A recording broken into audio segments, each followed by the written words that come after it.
Go.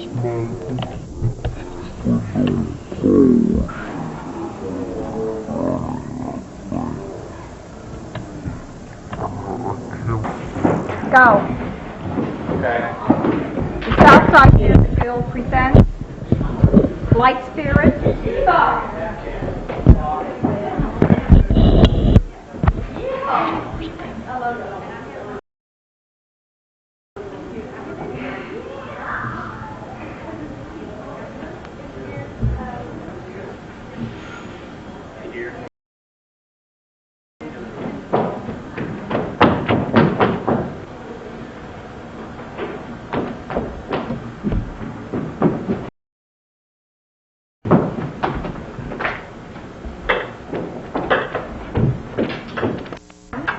Now you better fetch the ice bucket. Yes.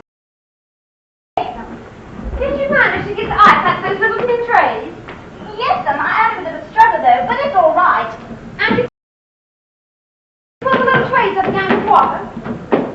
Yes, very good, Edith. You're making giant strides. Yes, Madam Narcotti, Mrs. Bradman and I will have our coffee in here after dinner. Mr. Condamine and Dr. Bradman will have the dining room. Is that quite clear? Yes. And when you're serving dinner, Edith, trying to remember to do everything calmly and methodically. Yes. As you're not in the Navy, it is unnecessary to do everything after that. Very good. Now go and get the ice. Yes, sir. And knock it around, Edith. Yes, sir.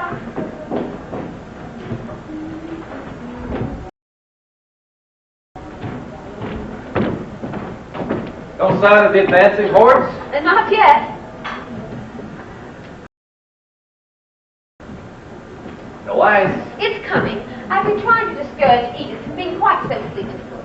You mustn't mind if everything's a little slow motion tonight. Oh, I shall welcome it. The last few days have been extremely agitating. I wonder what induced Agnes to leave us and go and get married. The reason was becoming increasingly obvious, dear. Yes, but in these days, nobody thinks anything of anything, that sort of thing. She could have popped into a cottage hospital, had it, and popped out again. Her social life had been seriously undermined. Well, we'll keep Edith in the house more. That's right, Edith. Put it down on the table. Yes, sir. Edith. I left my pipe on the dressing table. Would you get it for me? Yes, sir.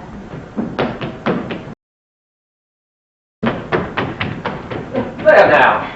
You took her by surprise. Dry martini, I think, don't you? Yes, darling. I expect Madam Narcotti will want something sweeter. Well, we'll just have this one for ourselves, anyhow. Oh, dear. So what's the matter? I have a feeling that this evening is going to be awful. It may be funny, but it won't be awful. You must promise not to catch my eye. If I giggle, and I'm very likely to, it will ruin everything. You mustn't. Must be dead serious, and if possible, a little intense. Can't hurt the old girl's feelings, no matter how funny she is. But why the Braggins, darling? He's as skeptical as we are. He'll probably say the most dreadful things. I warned him. There had to be more than 3 people, and we couldn't have the vicar and his wife. Because, well, A, they're dreary. And B, they probably wouldn't have proved at all. It had to be the Bradleys.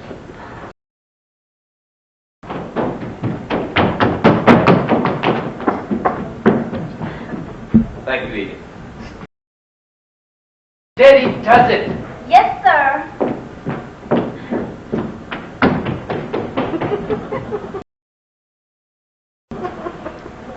We might make her walk about with a book on their head like they do in deportment lessons. I'm not sure that it would do any good. Here, try this.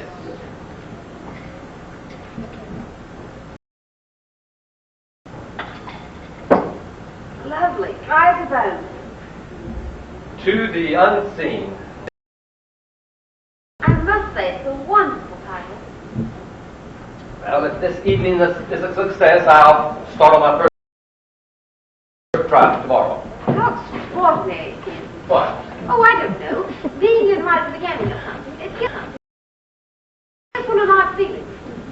Do you remember how I got the idea for The Light Goes Out?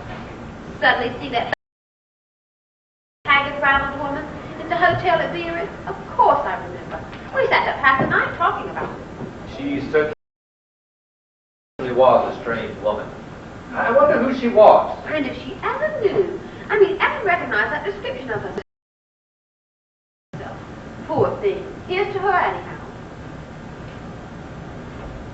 Have another? Darling, it was awfully strong. Never mind. You used Elvira to be a help to you. When you were thinking something up, I mean.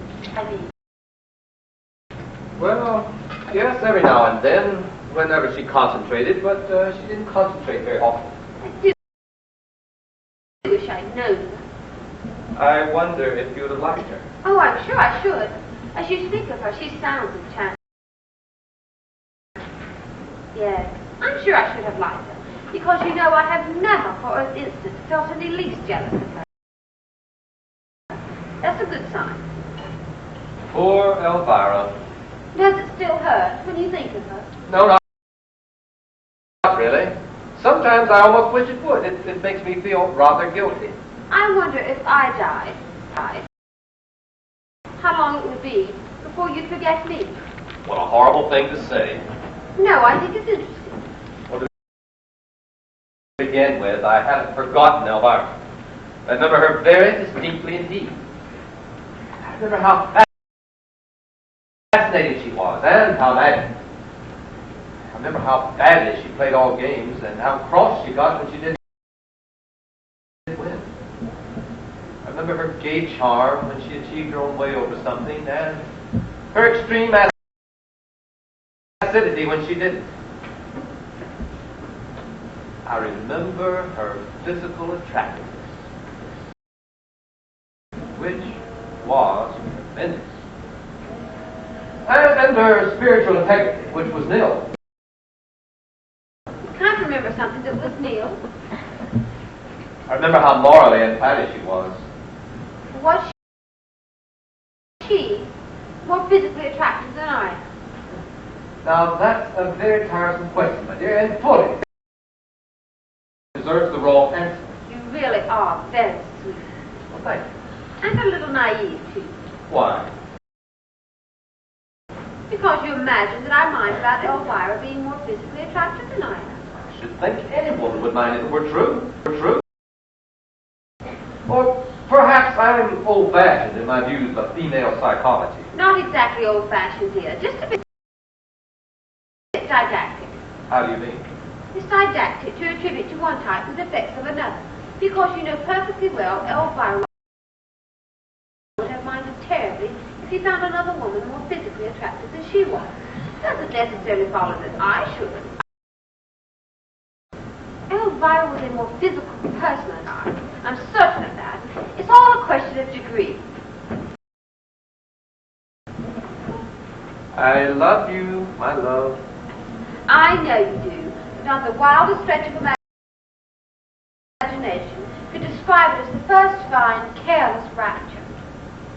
Would you like it to be? Oh, good God, no. Now, wasn't that a shade too vehement? We're neither of us adolescents, Charles, and we've neither of us led exactly prim lives, now have we? And we've both been married before. Careless rapture at this stage would be incongruous and embarrassing. Well, I hope I haven't been in any way a disappointment to you. Don't be silly. Well, after all, your first husband was a great deal older than you, wasn't he? I shouldn't like you to think that you've missed out all along the line. There are moments, Charles, when you go too far. I'm sorry. And as far as Washington's female psychology goes, it's a rather strong vein of it in you. I've heard that said about Julius Caesar. Julius Caesar is neither here nor there. He may be, for all I know. We'll ask Clever Pipe. You're awfully irritated, you know, especially when you're determined to be witty at all costs. Almost superstitious. That's exactly what Elvira used to say. I'm not entirely surprised. As physically triumphant as she was, I never imagined that she was totally lacking in perception. Darling Ruth. There you go again. As I think I said before, I love you. I love you. Poor Elvira. Didn't that light comradely kiss modify you at all? You're very annoying, you know. When I said poor Elvira, it came from the heart. You must have bewildered her so horribly. Don't I ever bewildered you at all? Never for an instant. I know every trick. Well, all I can say is we have to get a divorce immediately. Would you get my glass, dear?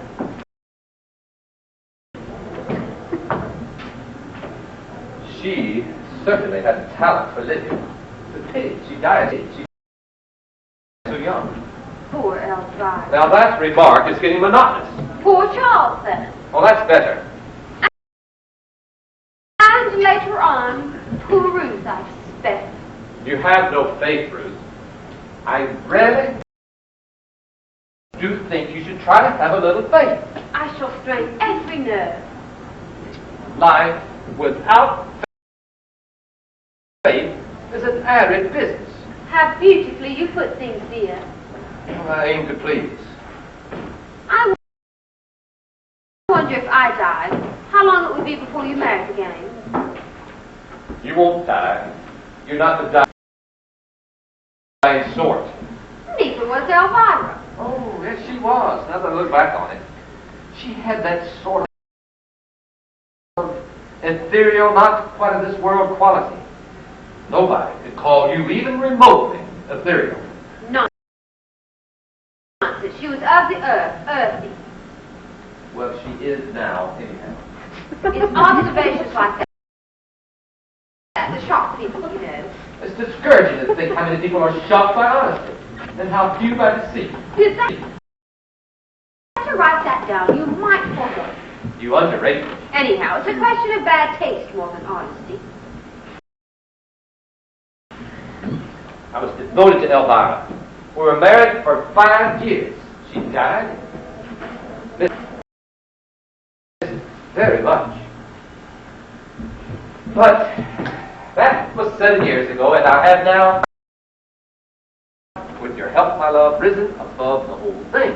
Admirable. But if tragedy should darken our lives, I still say with prophetic foreboding, poor Ruth.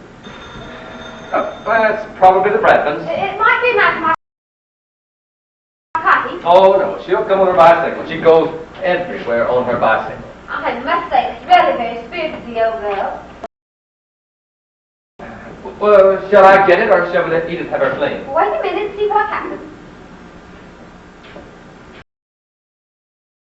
Perhaps you didn't hear. She's probably on one knee in a pre-sprinting position waiting for Cook to open the door. Oh, steady, Edith!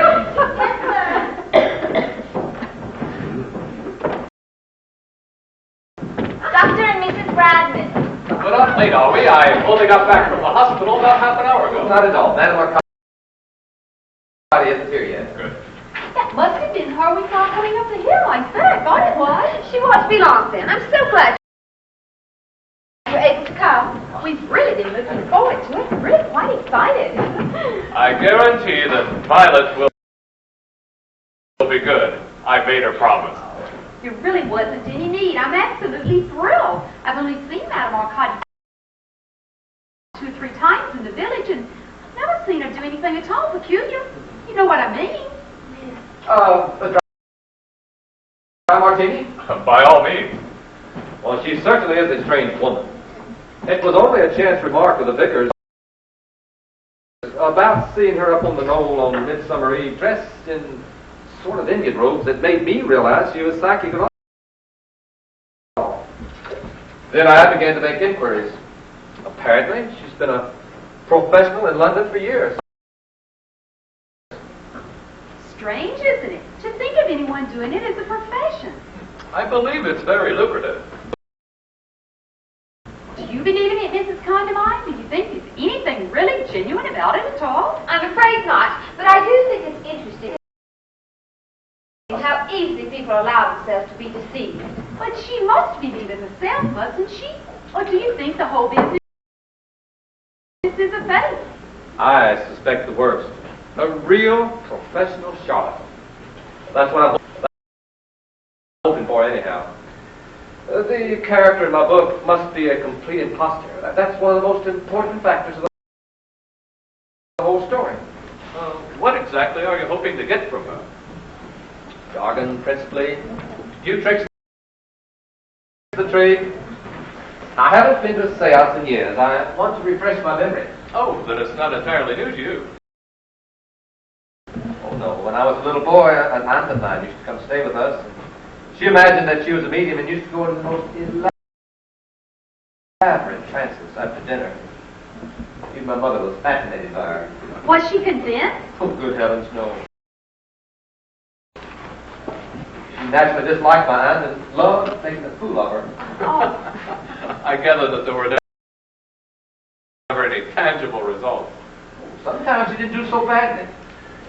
Oh, on one occasion when we were all sitting around in the pitch dark, my mother groped her way through Chaminade at the piano.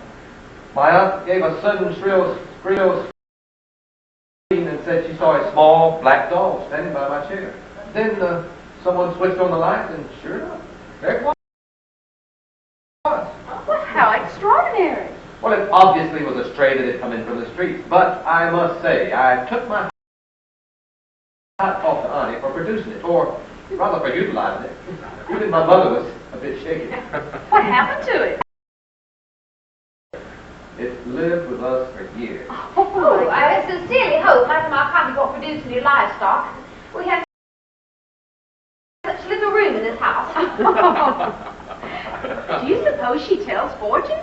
I love having my fortune told. I expect so. I was told once on the pier at South Sea that I was surrounded by lilies and a golden seven. It worried me for days. We must all be serious, you know, and pretend we believe in this.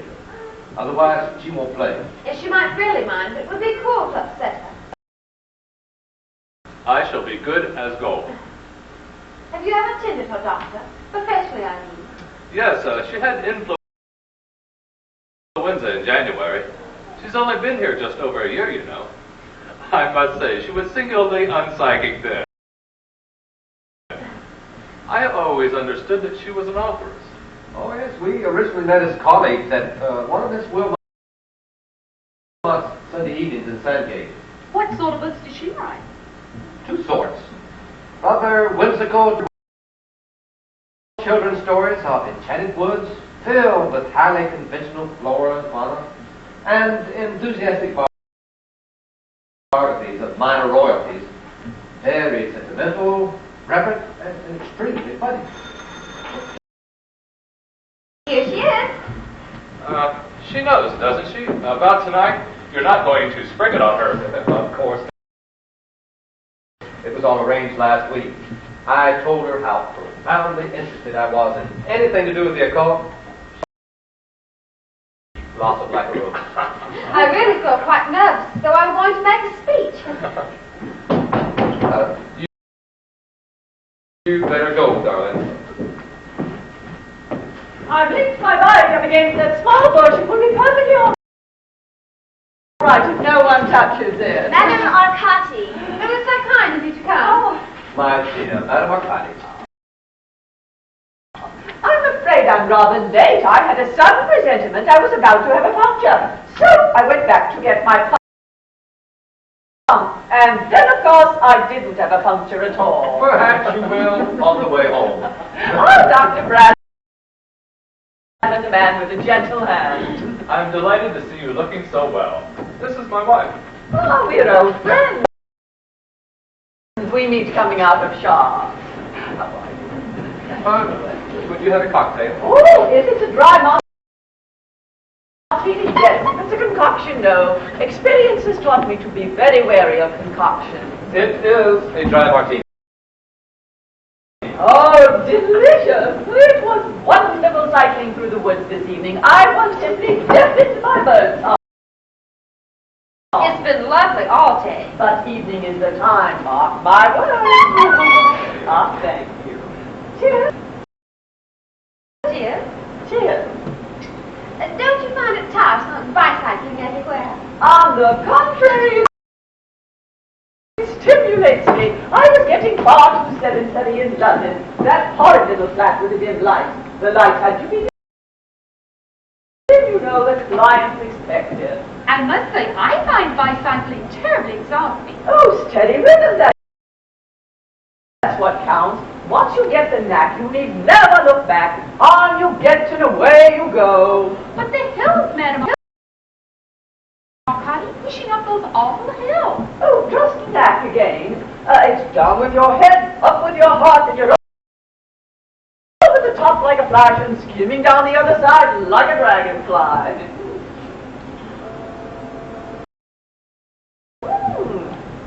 That's the best dry martini I've had in years. Would you have another? Oh, certainly.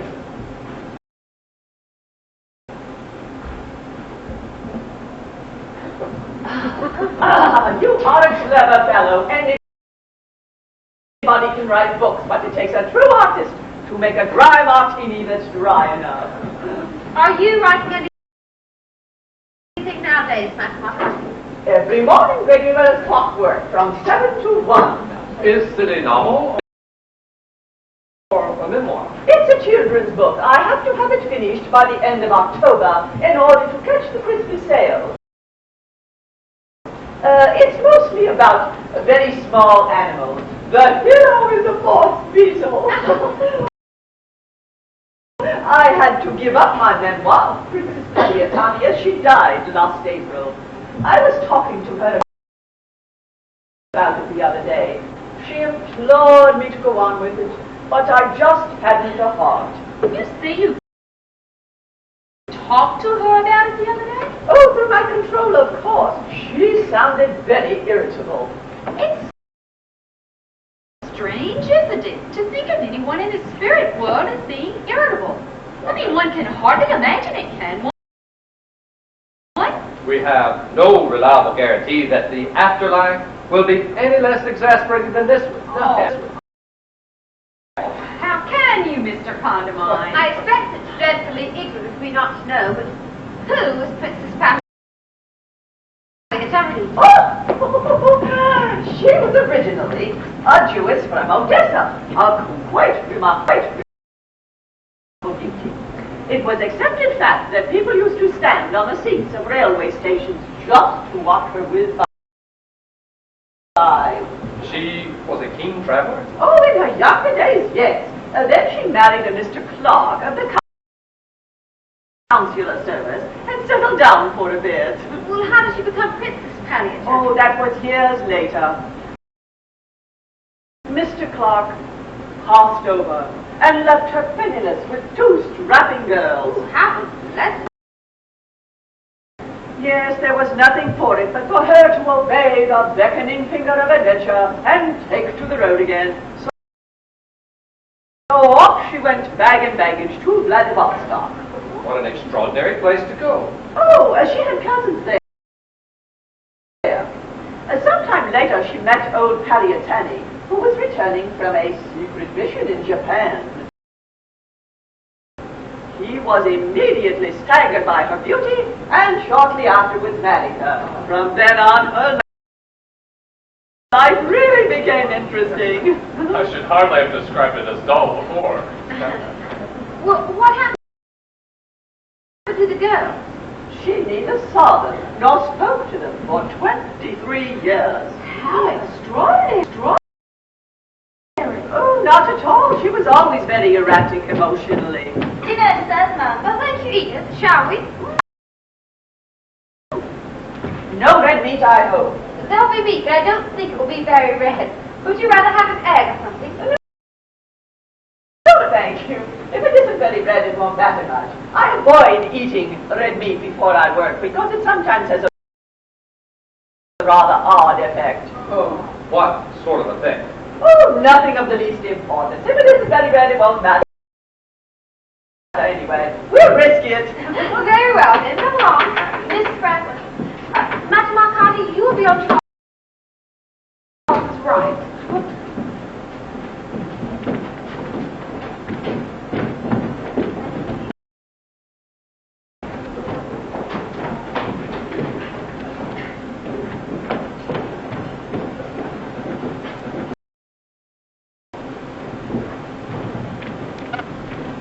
Right back to the Borgias, which I think accounted for a great deal one way or the other. Even as a child, she was subject to the most violent, destructive tempers. Very inbred, you know. Inbred. Oh, she must have been. My control was quite scared the other day when we were talking. I could hear it in her voice. After all, she's only a child. Do you always have a child to control? Yes, I generally find them the best. Some mediums prefer Indians, of course, but personally I find them unreliable. In what way unreliable? Well, for one thing, they're frightfully lazy, and also, when faced with any sort of difficulty, they're apt to go off into their own tribal language, which is naturally unintelligible. That spoils everything and wastes a great deal of time. Yes, children are undoubtedly better, especially when they get to know you and understand your ways. Oh, Daphne has worked with me for years. And she still goes on being a child? I mean, she never shows any signs of growing older. Time values on the other side are far different from ours. Do you feel funny when you go into a trance? In what way funny? I don't believe Mrs. Spratt is funny in its comic implications. I believe she means odd or strange. The word was an unfortunate choice. Oh, I'm sorry, I'm sure. Oh, please don't worry. Don't apologize. When did you first discover you had this extraordinary power? Oh, when I was quite tiny, my mother before me was the medium, you know, so I had every opportunity of starting in on the ground floor. I had my first trance when I was 4 years old, and my first ectoplasmic manifestation at 5 1/2. Oh, what an exciting day that was! I shall never forget it. Of course, the manifestation was quite small and of very brief duration, but for a child of my tender years, it was most gratifying. Oh, your mother must have been so pleased. She was. You foretell the future? Certainly not. I disapprove of fortune tellers most strongly. Oh, really? Why? Too much fake and guesswork mixed up in it, even when the gift is genuine. And it's so very seldom is. You just can't count on it. Why not? Time again. Time is the reef upon which all of our frail mystic ships are wrecked. Do you mean because it has never been proved that the past, the present, and the future are not all one and the same thing? I long ago came to the conclusion that nothing has ever definitely been proved about anything. How very wise. Edith, I want you to leave the dining room just as it is for tonight. You can clear the table in the morning. Yes, sir. And we do not want to be disturbed for the next hour or so for any reason whatsoever. Is that clear? Yes, sir. If anyone should telephone, just say that we're out to take a message. Unless there's an urgent call for George. Unless it's an urgent call for Dr. Bradley. Yes, sir. There's not likely to be one. Oh, no, I don't think so. Oh, but I'm off, it won't matter. But a disturbance in the preliminary stages could prove disastrous. Oh, I do wish the man would hurry up. I'm terribly excited. Oh, please don't be. It makes everything far more difficult. Oh. Madam Arcadi, the time is drawing near. Who knows? It may be receding. Oh, very true. I hope you feel in the mood, Madam Arcadi. It isn't a question of mood. It's a question of concentration. Do forgive us for being so impatient. We can perfectly easily wait, though, if you're not quite ready to start. Nonsense, my dear, I'm quite ready. Hi-ho! Hi-ho! Off to work we go! Is there anything you'd like us to do? Do? Oh, yes, old hands or anything? Oh, all that will come later. First, a few deep breaths of fresh air. Oh, you may talk if you wish. You won't disturb me in the least. Delicious dinner. Here, I must congratulate you. The mousse wasn't quite right. Yes, it looked a bit hysterical. But it tasted delicious. That cuckoo is very angry. I beg your pardon. Oh, I said that cuckoo is very angry.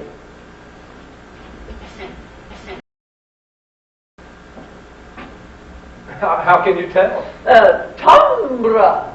There's no moon at all tonight. I think that's just as well. There's a mist rising from the marshes. Oh, I don't need to light my bicycle lamp, do I? I mean, no one is going to fall over We're there. not expecting anybody else. Good. Good night, you foolish bird. Ah, you have a table.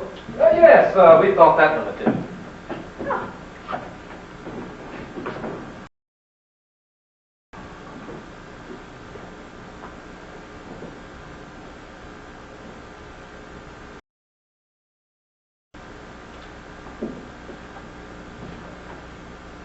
I think that one would be better.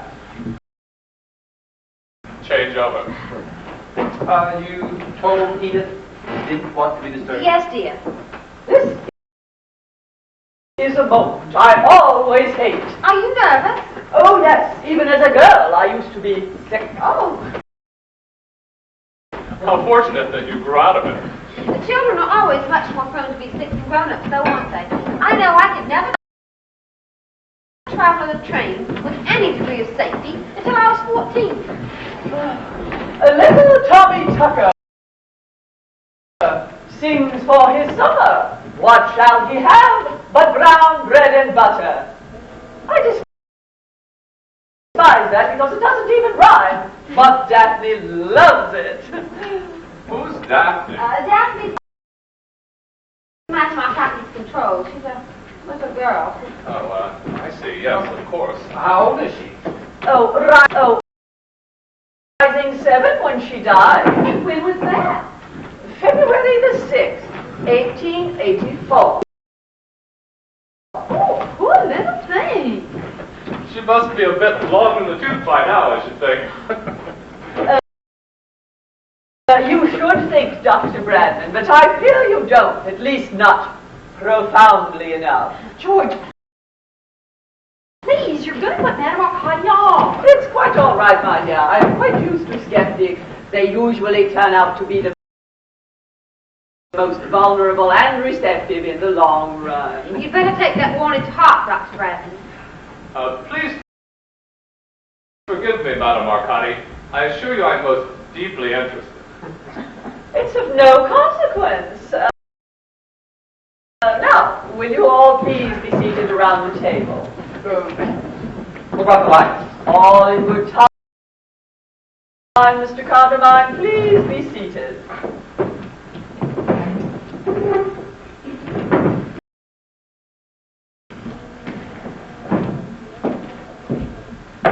Hands on the table. Fingers should be touching. That's right. Oh, I presume That is the gramophone, Mr. Condamine. But yes, would you like me to start it with the electric one? No. Stay where you are. I can manage. Now, let's see. What have we here? Wrong. Oh, my no. Mine or two. Where is the dance music? They're the loose ones there on the top. Oh, I see. I'm afraid none of them are very new. Oh, Daphne is rather more attached to Rogers and Hop than anybody else. She likes a tune she can hum. Ah, here's one. Blue Moon. Blue? Blue? Do sit down, Charles. What is the matter? Nothing. Nothing at all. The light switches by the door. Yes, I'll set the small one there on the desk. Oh, I quite understand. Do keep still, Charles. Pay no attention, George. Remember what man of our party said. Now then. There are one or two things I should like to explain, so will you all please listen attentively? Of course. In a few moments, when the music begins, I shall turn out the lights. I may then either walk about the room for a bit, or lie down flat. In due course, I shall draw up that dear little stool and join you at the table. I shall place myself between you and your wife, Mr. Condamine, and rest my hands lightly upon yours. I must ask you not to address me, or move, or do anything in the least distracting. Is that quite clear? Perfectly, yes. Of course, I cannot guarantee that anything will happen. Daphne may be unavailable. She's had a head cold recently and been rather under the weather. Poor dear. On the other hand, a great many things may happen. One of you, for instance, may have an emanation. Oh. Or we might contact a poltergeist, which could be extremely noisy and destructive. In what way destructive? Oh, they throw things, you know. No, I didn't. Fortunately, an elemental at this time of year is highly unlikely. What do elementals do? That's difficult to say. They're rather unpredictable. They usually take the form of a very cold wind. Oh, I don't think I shall like this. Occasionally reaching almost hurricane velocity. You don't think it would be a good idea to take the more breakable ornaments down from the mantelpiece before we start? It's really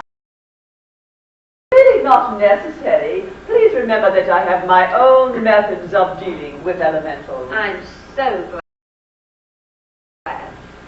Now, are we ready to empty our minds? Do you mean we have to try to think of nothing? Absolutely nothing.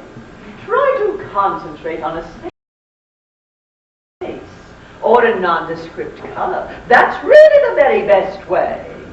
I'll do my damnedest. Good work. And now for the gramophone.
Is there anyone there?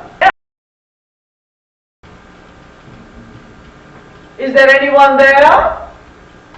One rat for yes, two rats for no. Now then, is there anyone there? Oh! Kucho, is that you, Daphne? Ah!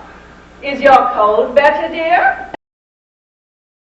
Oh, I'm so sorry. Are you doing anything for it? Oh, I'm afraid she's rather fretful.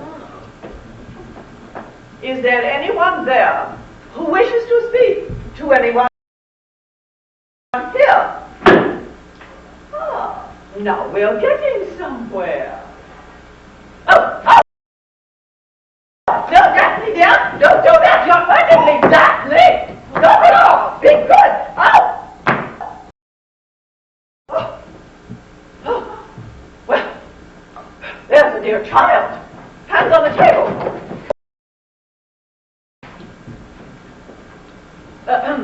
You say there is someone there who wishes to speak to someone here. Is it me? Is it Mrs. Bradman? Is it Dr. Bradman? Is it Mrs. Condamine? Oh, stop it! Behave yourself! Is it Mr. Condamine?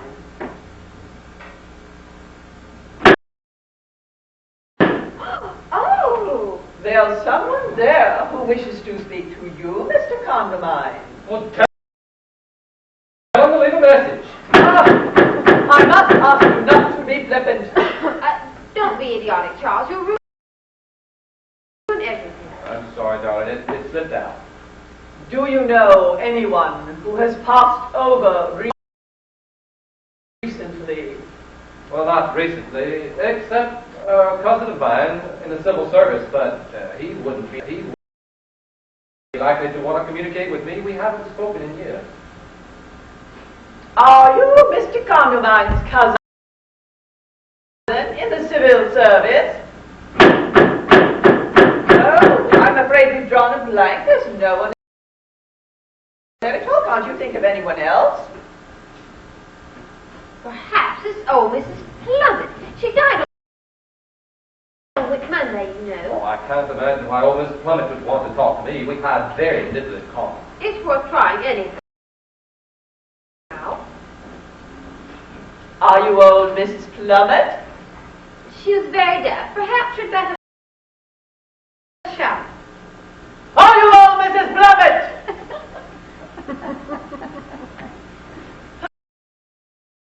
I'm afraid there's no one there at all.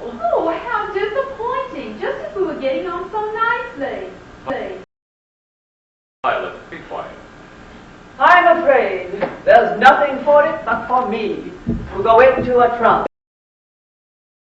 I had hoped to avoid it because it's so exhausting. But whatever must be, must be. Excuse me while I start the music again. Not Blue Moon. Please, don't play Blue Moon. Why, ever not, Charles. Don't be absurd. Sit down. I'm afraid I must. It would be imprudent to change horses in midstream, if you know what I mean. Have it your own way.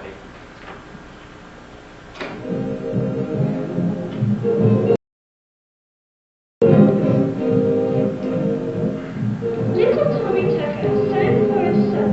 What shall we give? Brown bread and butter. That would be Daphne. She ought to have had her androids out.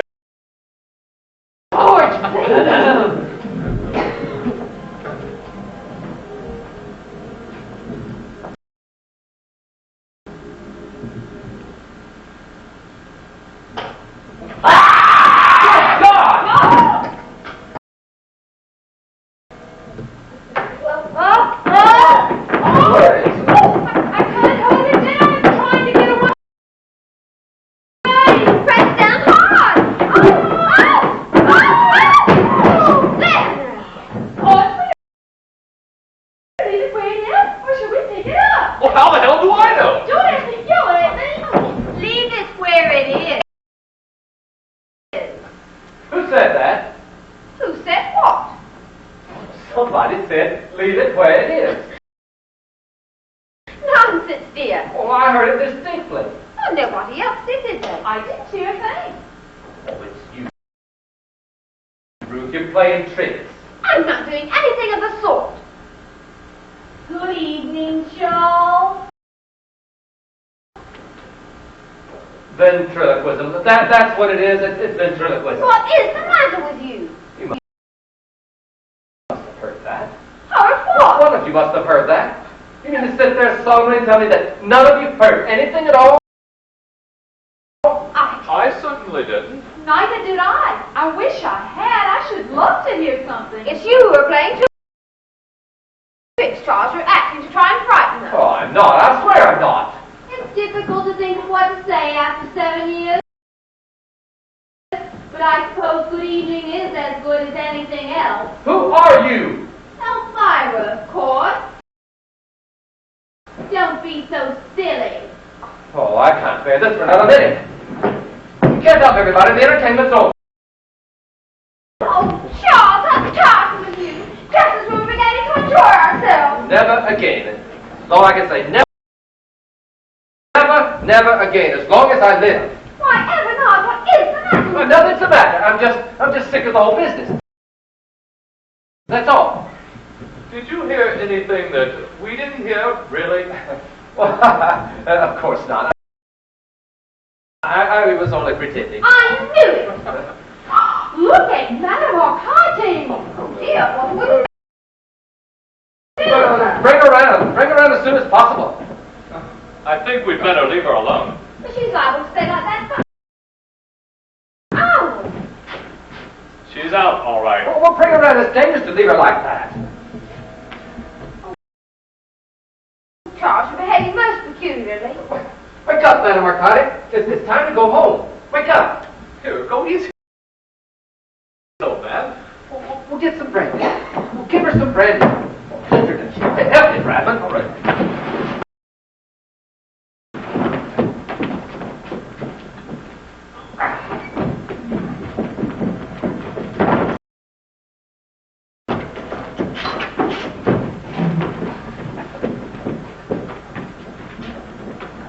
Wake up. Here. Madame Arcati. Wake up. Little Tommy Tucker, Madame Arcati. Here, here's the brandy. Wake up!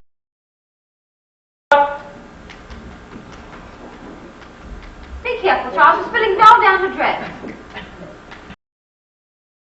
There, she's coming round. Well, that's that. Are you all right? Well, certainly I am. Never felt that. Never. Better. Would you have some more brandy? Oh, so that's the funny taste in my mouth. Well, really, fancy allowing them to give me brandy, Dr. Bradman. Oh, brandy on top of a trance could have been catastrophic. Oh, please take it away. I probably shan't sleep a wink tonight as it is. I know I shan't. What? Everard? Oh, this whole experience has unhinged me. What happened? Was it satisfactory? Well, nothing much happened. Nothing much happened after you went off, Madame Arcati. Something happened, all right. I can feel it.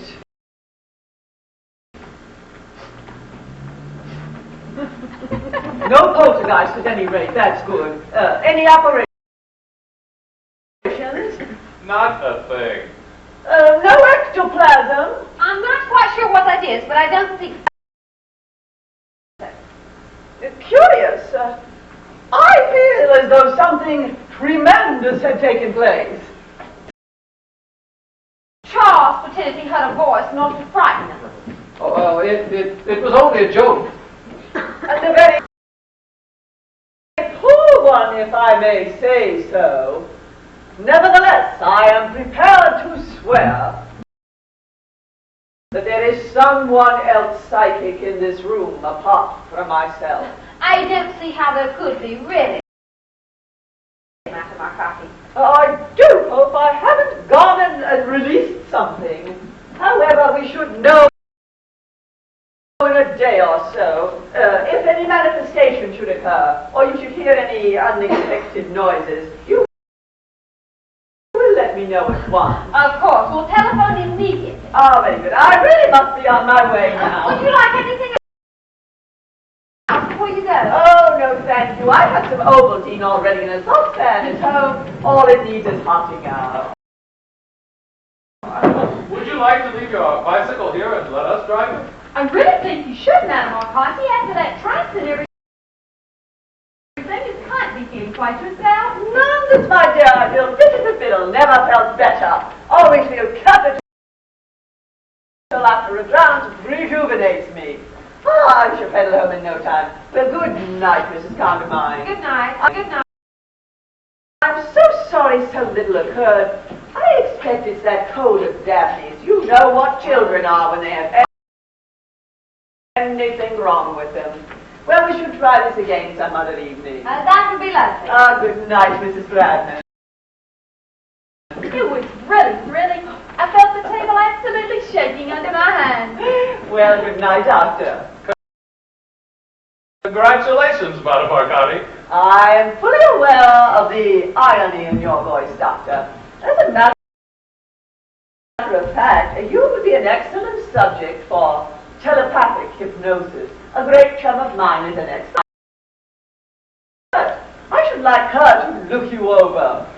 I'm sure I should be charmed. Well, good night, everyone. Next time, we really must put our backs into it.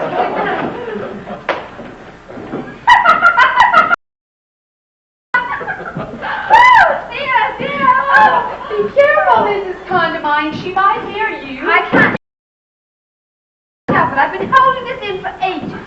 She certainly put you in your place, George, and served you right. It's just mad, of course. Mad as a hatter. But she must be deep herself, mustn't she?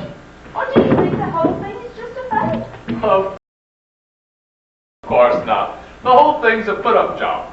I must say, though, she shoots a more original line than they generally do. I should think she's probably half convinced herself by now. Possibly. That trance was genuine enough, though.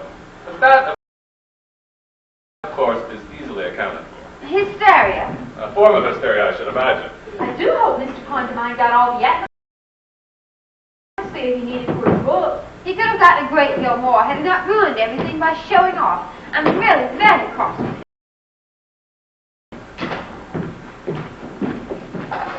I suddenly felt a draft. Is one of the windows open? No, they're shut.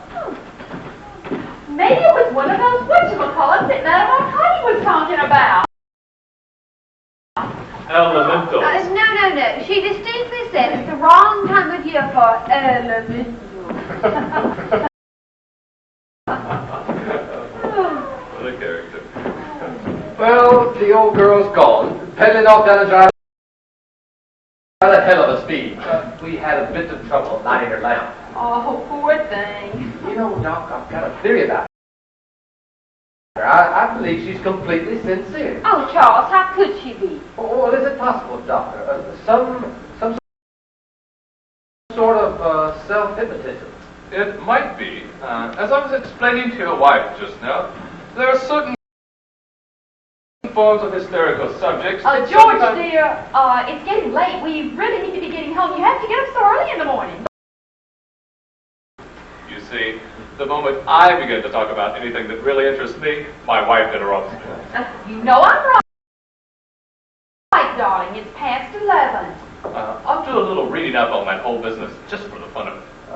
Won't you have a drink before you go? No thanks. Violet's quite right, I'm afraid.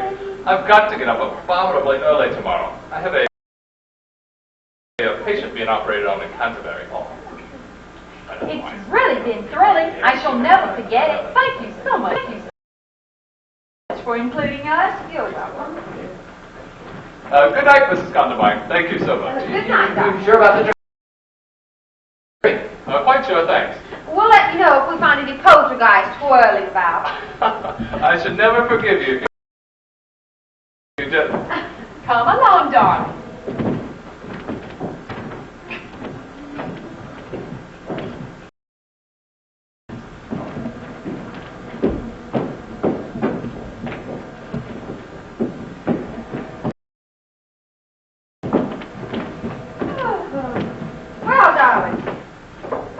Well? Would you say the evening had been profitable? Yes, I suppose so. I must say, it was extremely funny at moments. Yes, it certainly was. What's the matter? The matter? Yes, you seem odd somehow. Are you feeling quite well? Yes, perfectly. I think I'll have a drink. Do you want one? No, thank you, dear. Ooh, it's rather chilly in this room. Come stand by the fire. I don't think I'll make any notes tonight. I'll start fresh in the morning.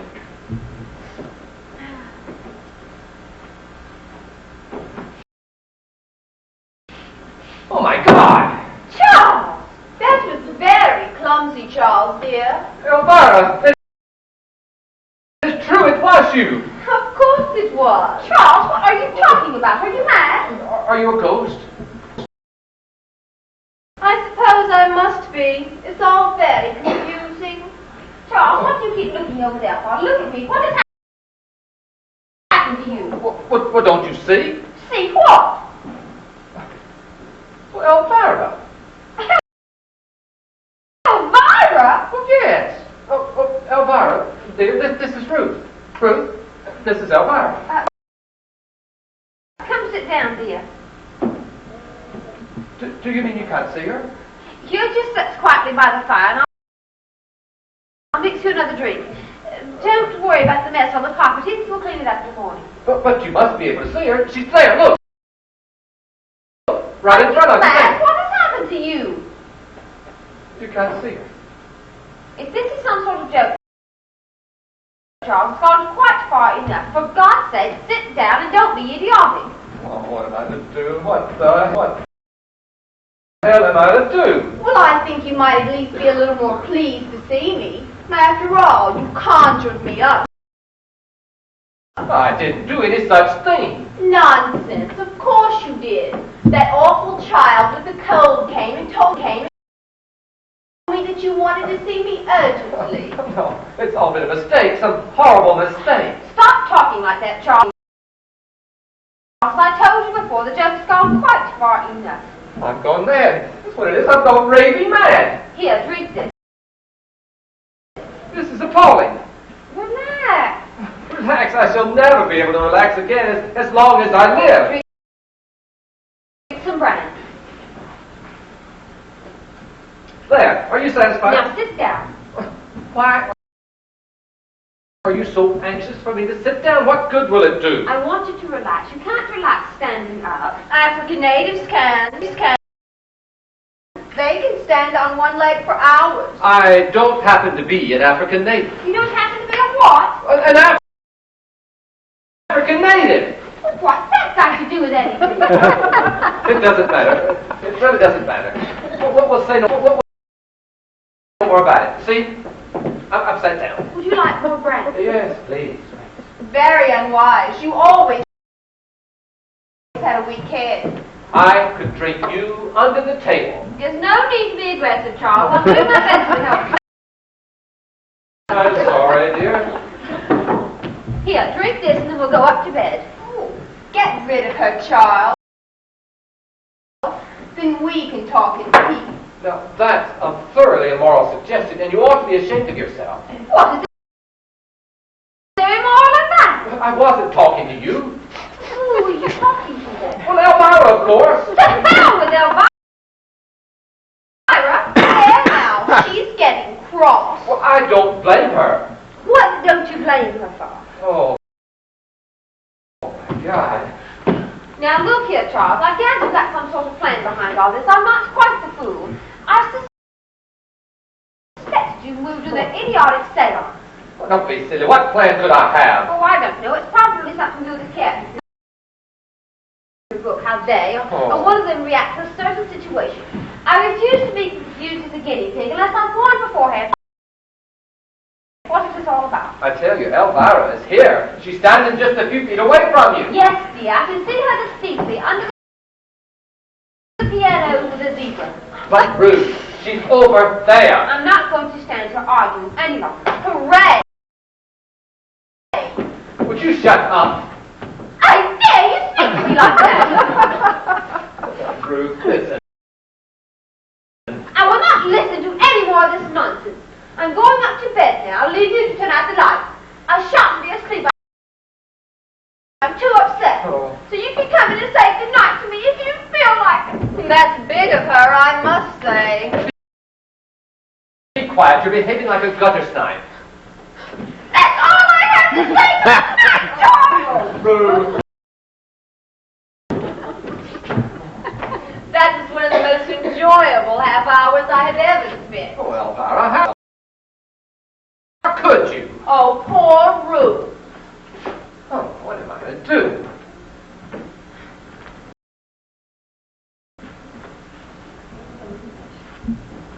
This is obviously a hallucination, isn't it? Well, I'm afraid I don't know the technical term for it. Where have you come from? Do you know, it's very peculiar, but I've sort of forgotten. Are you to be here indefinitely?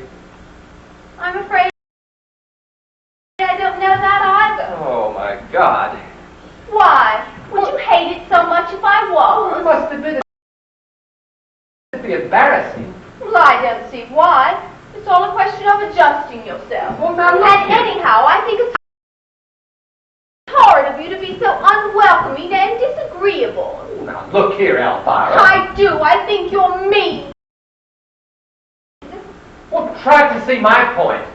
I've been married for 5 years, and you've been dead for 7. Not dead, Charles. Passed over. It's considered vulgar to say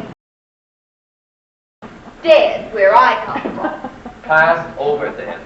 At any rate, now that I'm here, the least you could do is make a pretense of being amiable about it.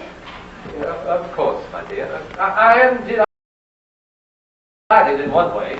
I don't believe you love me anymore. Oh, I'll always love the memory of it. You mustn't think me unreasonable, Charles, but I really am a little hurt. For after all, you called me back, and at great inconvenience I came. And you've been thoroughly churlish ever since I arrived.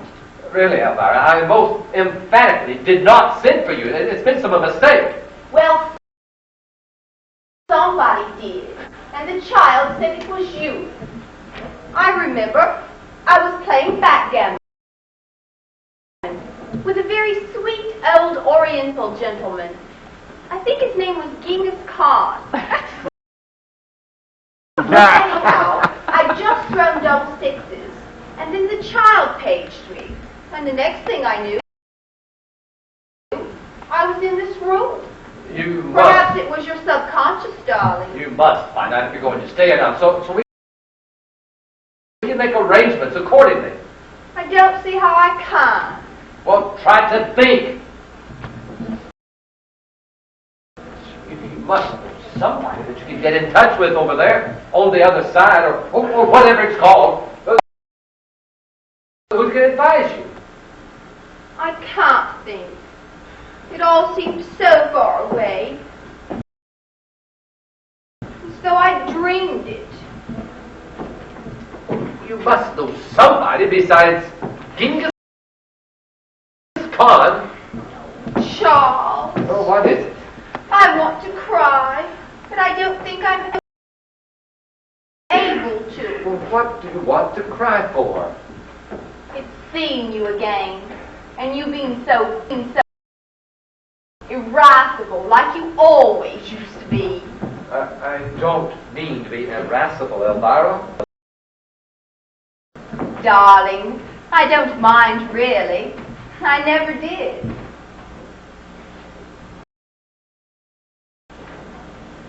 Is it cold, being a ghost? No, I don't think so. What happens? What happens if I touch you? I doubt if you can.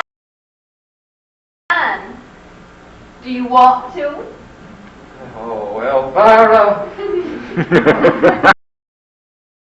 What is it, darling? I really do feel strange seeing you again. That's better. Well, what's better? Your voice, it was kinder. Was I ever unkind to you when you were alive? Often. Well, how can you? I'm sure that's an exaggeration. Not at all. You were an absolute pig that time we went to Cornwall and stayed in that awful hotel. You hit me with a billiard cue. Oh, only very, very gently. I loved you very much.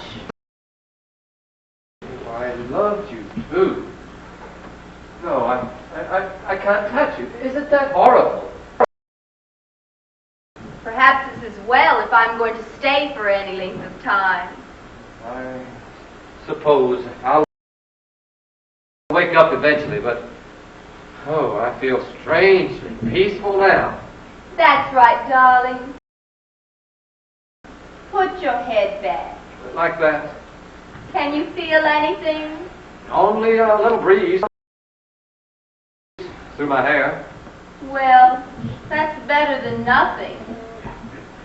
I suppose if I'm really out of my mind, I'll be put in an asylum. Don't worry about that, darling. Just relax. Oh, poor Ruth. To hell with Ruth.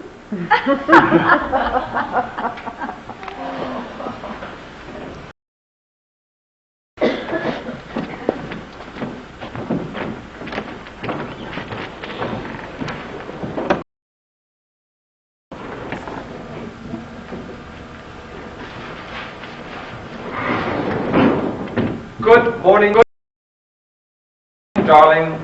Good morning, Charles. It certainly is. What certainly is what? A good morning. A tremendously good morning. There's not a cloud in the sky and everything looks newly washed. Ada's keeping your breakfast hot. You'd better read. Anything interesting in the Times? Don't be silly, dear. I intend to work all day. Good. It's extraordinary about daylight, isn't it? How do you mean? Well, the way it reduces everything to normal. Does it? Yes, it does. I'm sure I'm very glad to hear it. You're very glacial this morning, Ruth. Are you surprised? Frankly, yes, I expected more of you. Oh, really? I've always looked upon you as a woman of perception and understanding. Perhaps today is one of my off days. Well, good morning, Edith. Good morning, sir. Feeling fit? Yes, sir. Thank you, sir. Well, how's Cook? I don't know, so I haven't asked her. Well, you should. You should start every day by asking everyone how they are. It oils the wheel. Yes, sir. Greet her from me, would you? Yes, sir. Well, that'll be all for the moment, Edith. Yes, sir.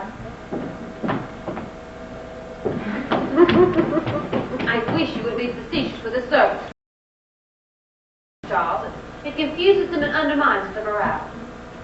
Well, I consider that point of view retrogressive, if not downright futile. I don't care what you consider it. I have to run the house if you don't. Are you implying that I couldn't? You're at liberty to try. I take back everything I said about it being a good morning.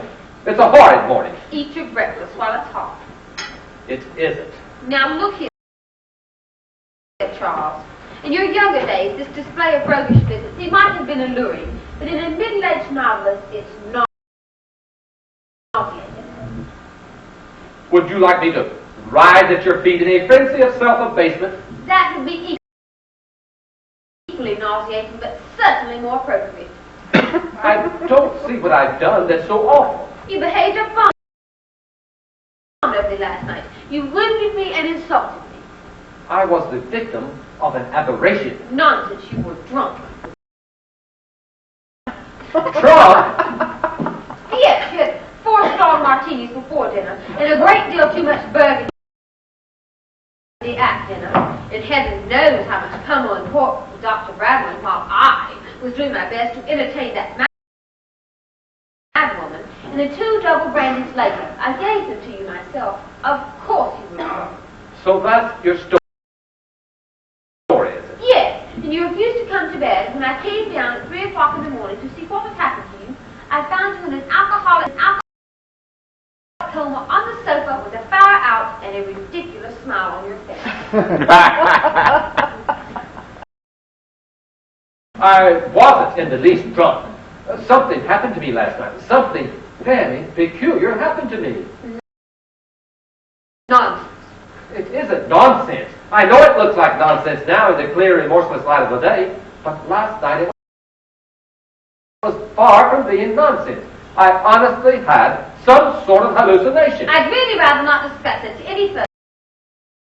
But we must discuss it. It's very disturbing. There, I agree with you. It showed you up in a most unpleasant light, and I found that very disturbing.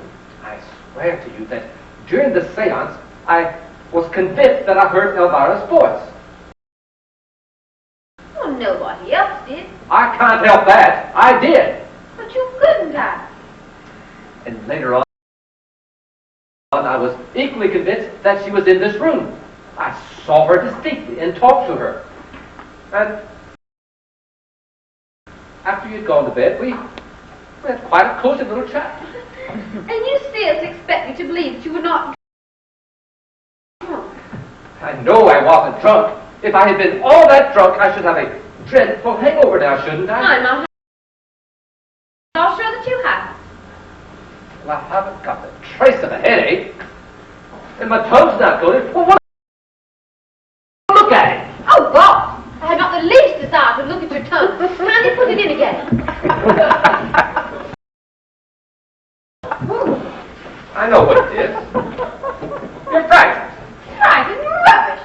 What is there to be frightened about? Elvira, you wouldn't have minded all that much if I had been drunk. It's just because the whole thing is mixed up with Elvira. I seem to remember last night before dinner telling you that your views on female psychology were rather didactic. I was right. I should have added that they were puerile. That's when it all began. When what all began? We were talking too much about Elvira. It's dangerous to have someone so strongly on your mind when you're dabbling with the occult. Well, she certainly wasn't strongly on my mind. Well, she wasn't mine. Oh, she was she? Well, you tried to get me to say that she was physically more attractive than you, so you can hold it over me. I did not. I don't give a hoot how physically attractive she was. Yes, you do. Your whole being is devoured with jealousy. This is too much. Women. My God, what I think of women. Your view of women is academic, to say the least of it. Just because you've always been dominated by them doesn't necessarily follow that you know anything about them. I have never been dominated by anyone. You were hag-ridden by your mother till you were 23. Then you fell into the awful clutches of that Miss whatever her name was. Mrs. Winthrop Llewellyn. I'm not interested. And then there was Elvira. She ruled over you with a rod of iron. Elvira never ruled anyone. She was much too elusive. That was one of her greatest charms. And then there was Maud Shattuck. My affair with Maud Shattuck lasted exactly 7.5 weeks. And she cried all the time. Oh, the tyranny of tears. And then there was... If you wish to make an inventory of my sex life, I think it's only fair to tell you missed out on several episodes. I'll consult my diary and give you a complete list after lunch. It's no use trying to impress me with your routine amorous exploits. The only woman in my my whole life, who's ever tried to dominate me is you. And you've been at it for years. That is completely untrue. No, it isn't. You boss me and bully me about and order me. You won't even let me have a hallucination if I want to. Charles, alcohol will ruin your life if you let it get a hold on you.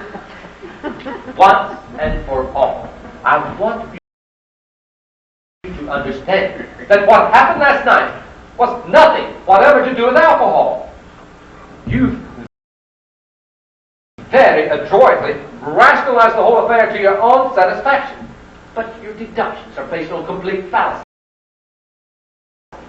I am willing to grant that there was some sort of an aberration, some odd psychic delusion brought on by suggestion or hypnosis.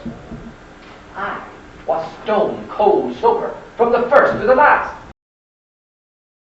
and extremely upset into the bargain. Upset indeed. What about me? You behaved with a stolid, obtuse lack of comprehension that frankly shocked me. I consider that I was remarkably patient. I shall know better next time.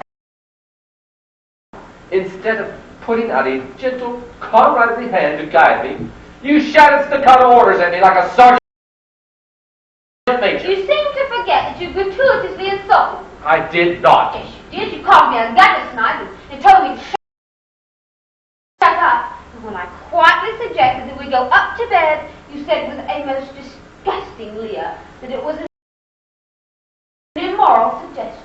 I was talking to Elvira. Well, if you were, I can only say it conjures up a rather fragrant picture of your first marriage.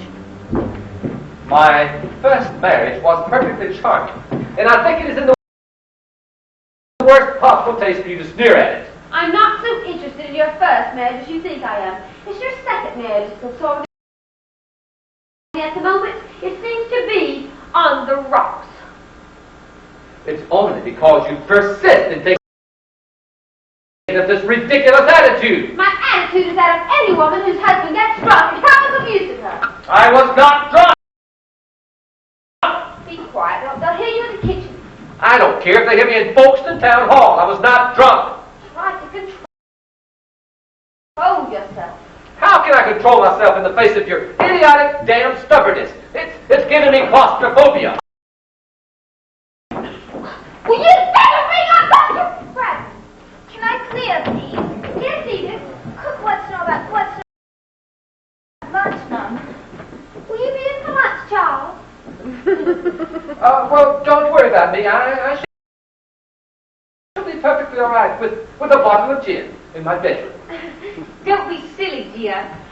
Tell cook we shall both be in. Yes, Mum. I'm going into hide this morning. Is there anything you want? Yes, a great deal. But I doubt if you can get it in high. Tell cook to put apples out on my list. Will you eat it? Yes, Mum. It's clouding over. You have a genius for understatement. Don't worry about the table, Edith. I'll put it away. Yes, Mum.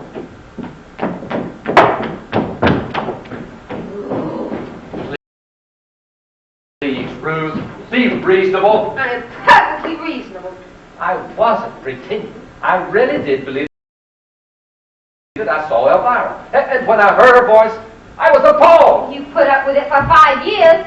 But when I saw Elvira, I had the shock of my life. That's why I dropped the glass.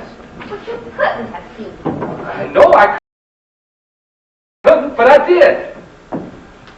I'm willing to concede, then, that you imagined that you did. Well, that's what I've been trying to explain for hours. Then there's obviously something wrong with you. Exactly. Something is wrong. Something fundamentally wrong. That's why I've been imploring on your sympathy.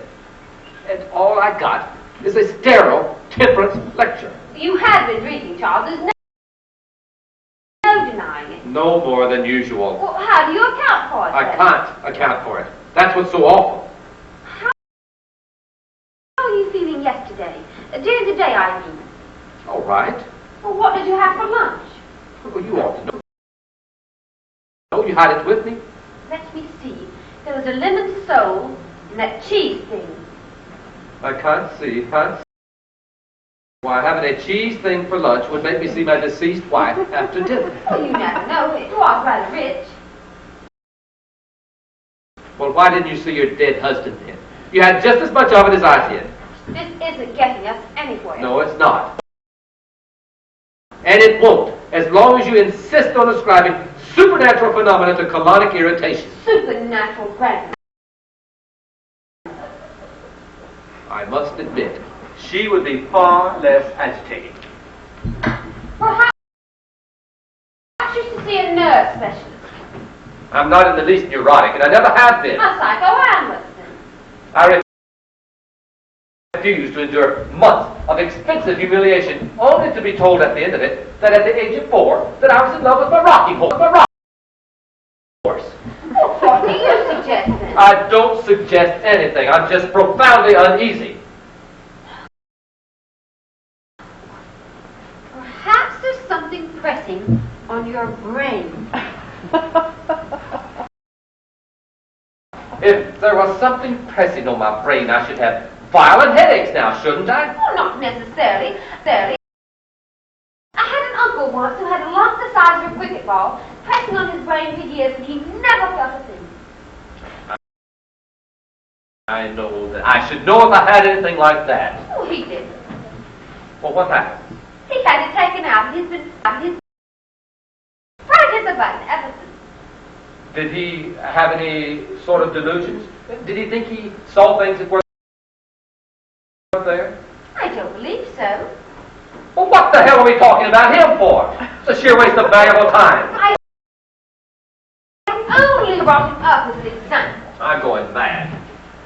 How are you feeling now? Physically, do you mean? Altogether. Apart from being worried, I feel quite normal. Good. You're not seeing or hearing anything in the least unusual. Not at all. You've absolutely ruined that border by the sundial. It looks like a mixed salad. Oh, my God. What's the matter now? She's here again. What do you mean? Who's here again? Elvira.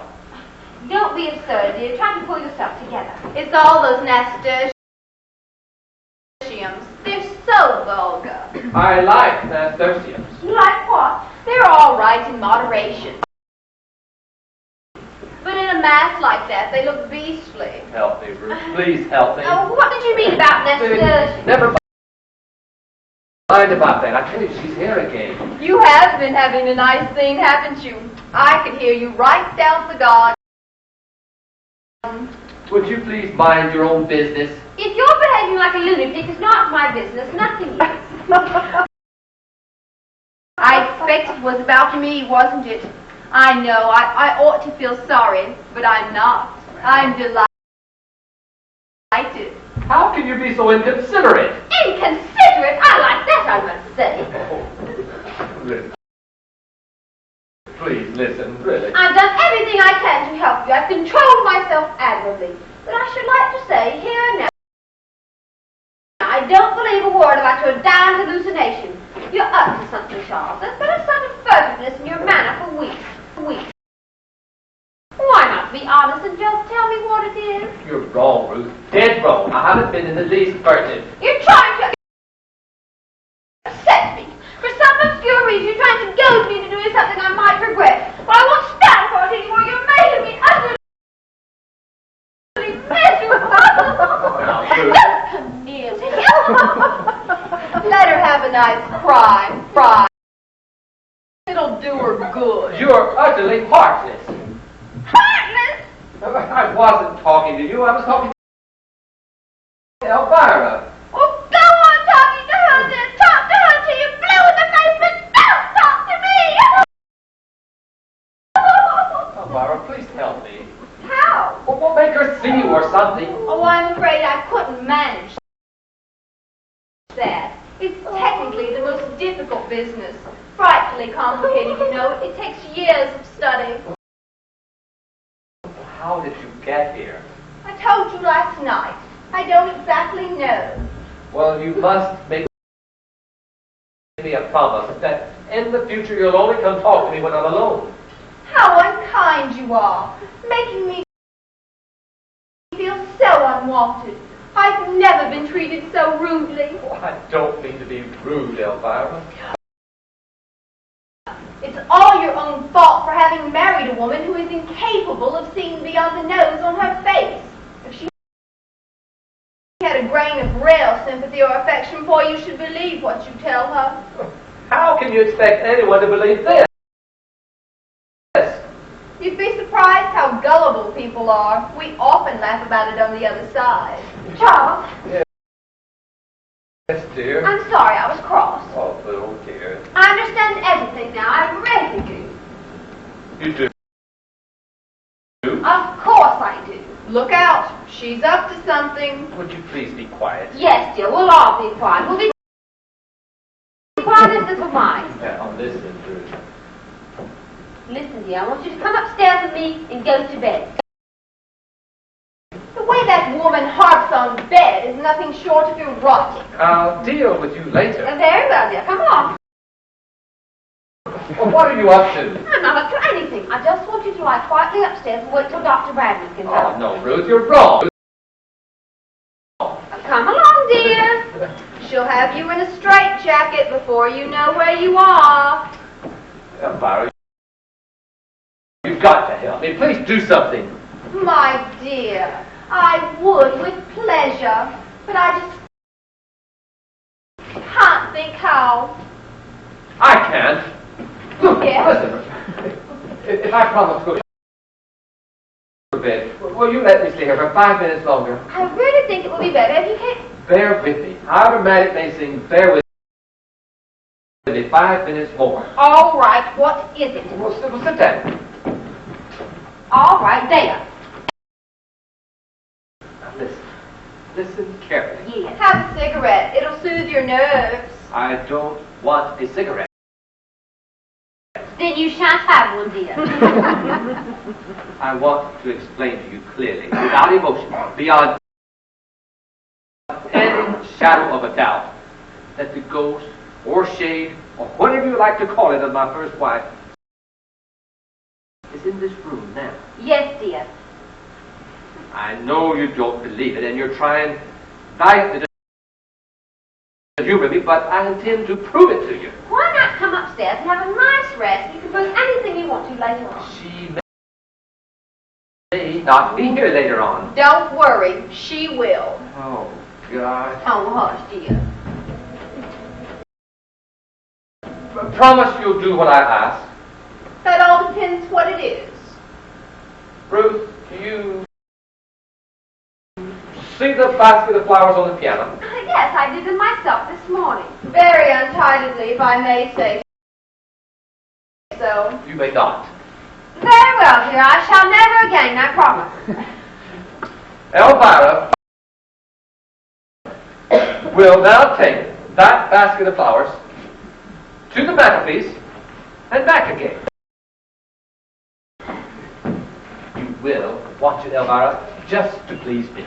I don't really see why I should. You've been quite insufferable to me ever since I materialized. Please. All right, just this once.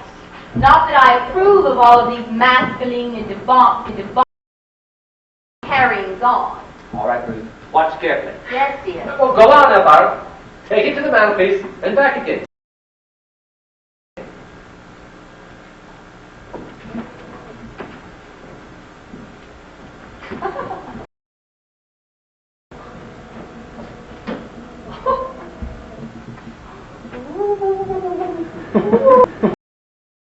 You, Charles, what are you ashamed of yourself? What on earth for? It's a trick. I know perfectly well it's a trick. You've been working up to this. It's also part of some horrible plan. No, it's not. I swear it's not. Elvira, do something else, for God's sake. Certainly. Anything to oblige. You're trying to get rid of me. You're trying to drive me out of my mind. Don't be silly. You put us a deal. And I don't never forgive you.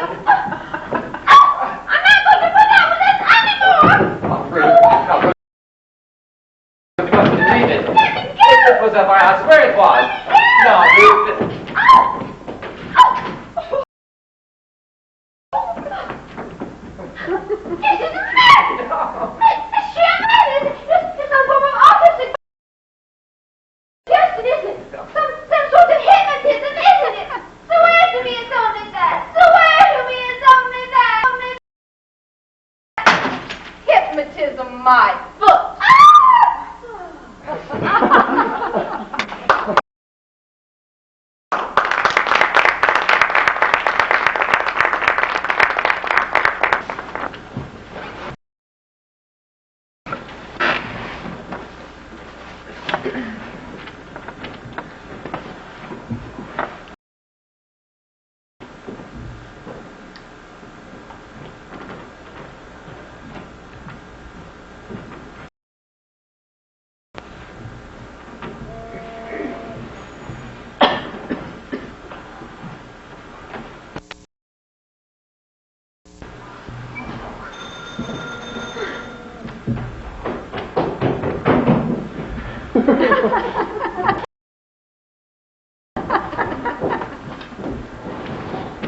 Madam Arcadi. Oh, my dear Mrs. Condamine, I came directly I got your message. It was so kind of you. Oh, nothing kind about it, and look upon it as an outing. I'm so glad. Would you have tea? Oh, China or Indian?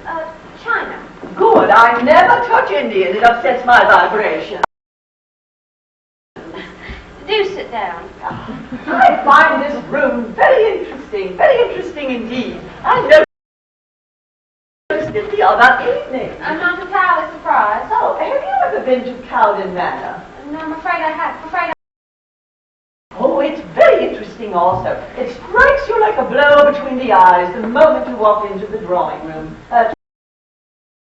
2 lumps of sugar, please, and no milk at all. I'm profoundly disturbed, Madam Arcadi, and I want your help. I suspected as much. What's in those little sandwiches? Cucumber. Oh, couldn't be better.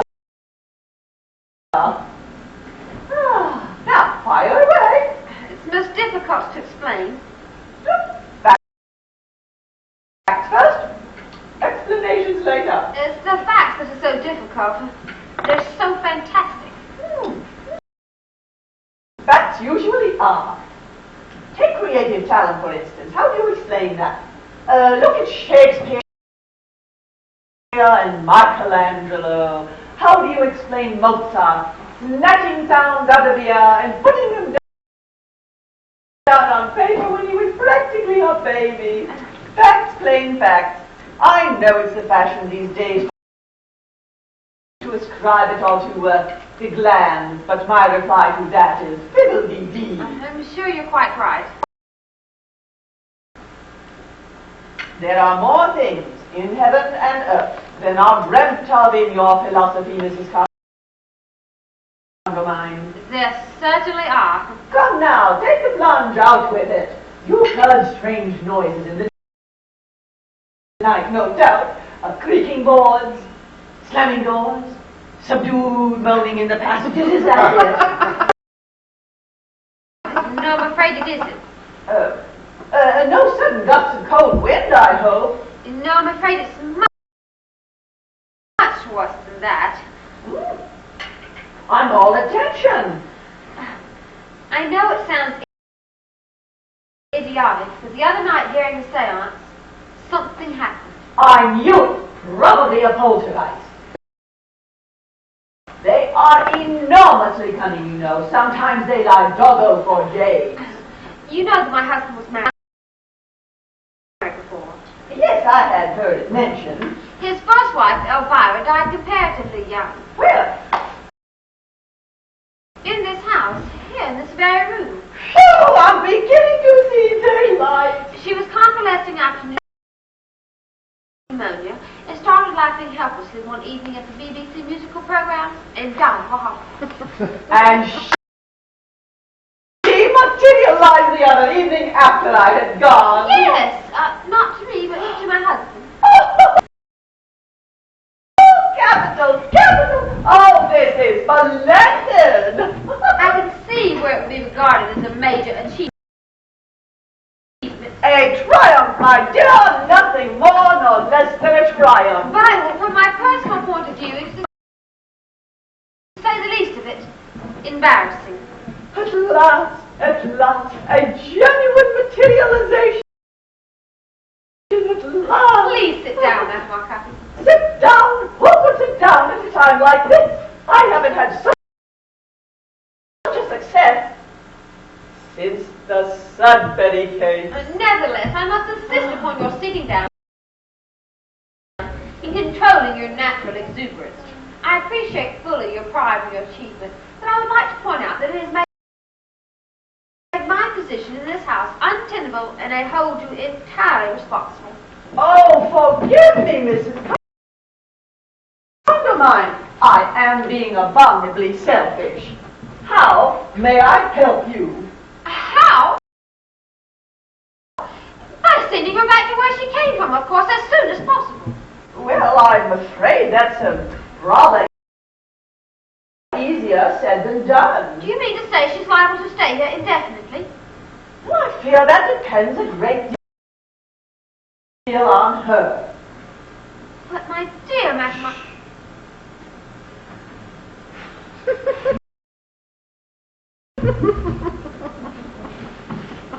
Where is she now? My husband has driven her into Folkestone. Apparently she was anxious to see an old friend of hers who was staying at the grounds.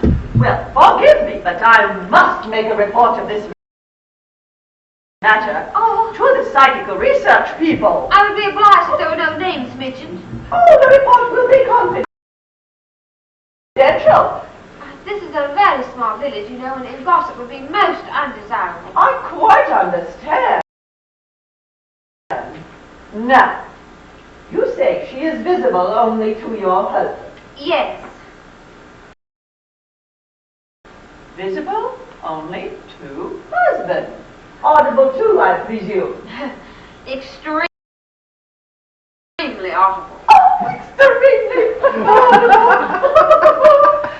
Your husband was devoted to her. I believe so. Husband? He was apparently a reasonably happy marriage. Oh, tut. I beg your pardon. When did she pass over? 7 years ago. That must mean that she was on the waiting list. Waiting list? Yes.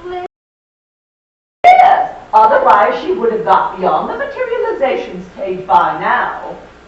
She must have marked herself down for a return visit. She never would have been able to manage it had there not been some strong influence at work. Do you mean my husband Charles wanted her back all that much?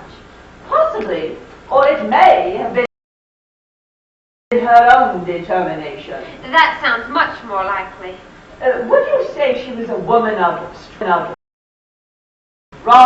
character? I really wouldn't know, Madame Arcati, nor am I interested in how or why she got here.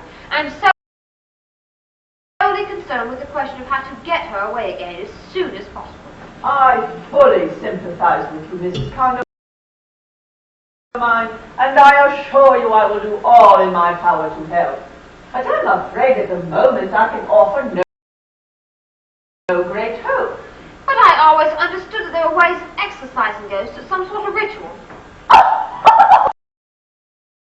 Oh, you mean the old felon book method? Yes, I suppose I do. Oh, poppycock, Mrs. Condamine. That was quite effective in the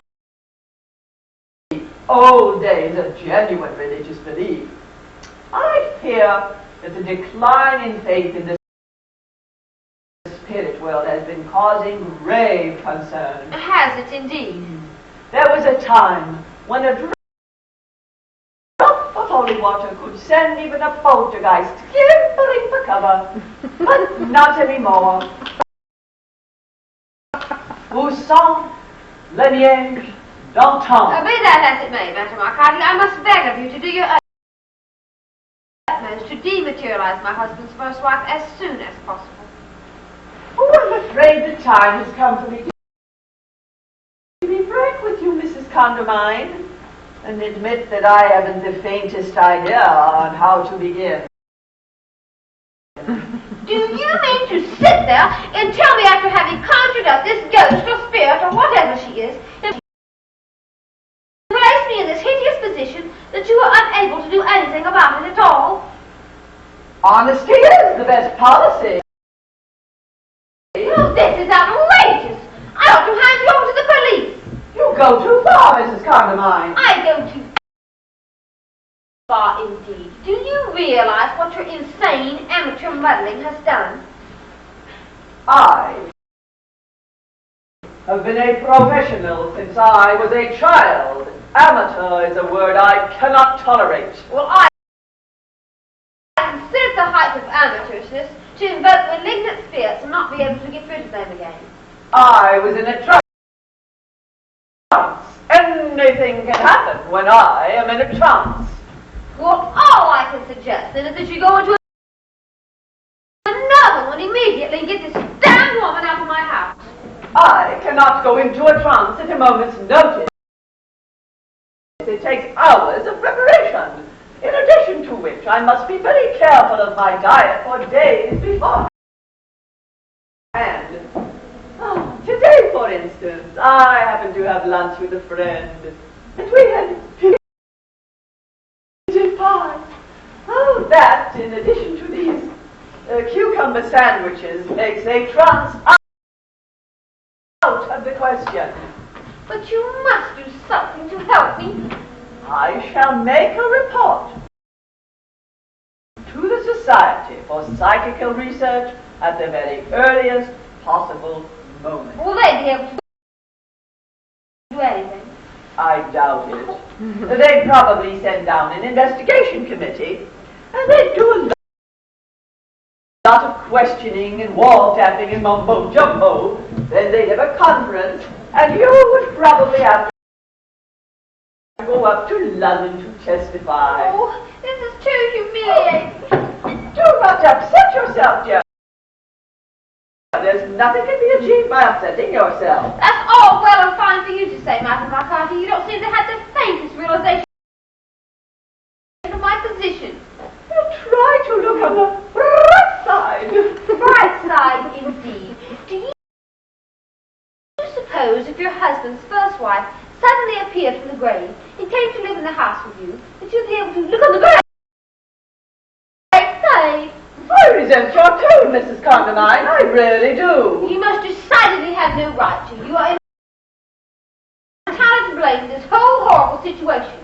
Please remember that I came here the other evening on your own invitation. My husband's invitation? I did what I was requested to do, which was to give a séance and establish contact with the other side. I had no idea that there was an ulterior motive mixed up in it. Ulterior motive? Yes, your husband was obviously eager to get in touch with his former wife. If I'd had any idea of that at the time, I would most certainly have consulted with you beforehand. After all, noblesse oblige. My husband had no intentions of getting in touch with anyone. The whole thing was planned in order for him to gain material that he's writing about a mystery for a homicidal medium. Do you mean to tell me that I was invited here in a spirit of mockery? No, not at all. He merely wanted to make some notes of the tricks of the trade. Tricks of the trade! Insufferable! I have never been so insulted in my whole life. I feel we have nothing more to say to one another, Mrs. Condamine. Goodbye! Please, wait!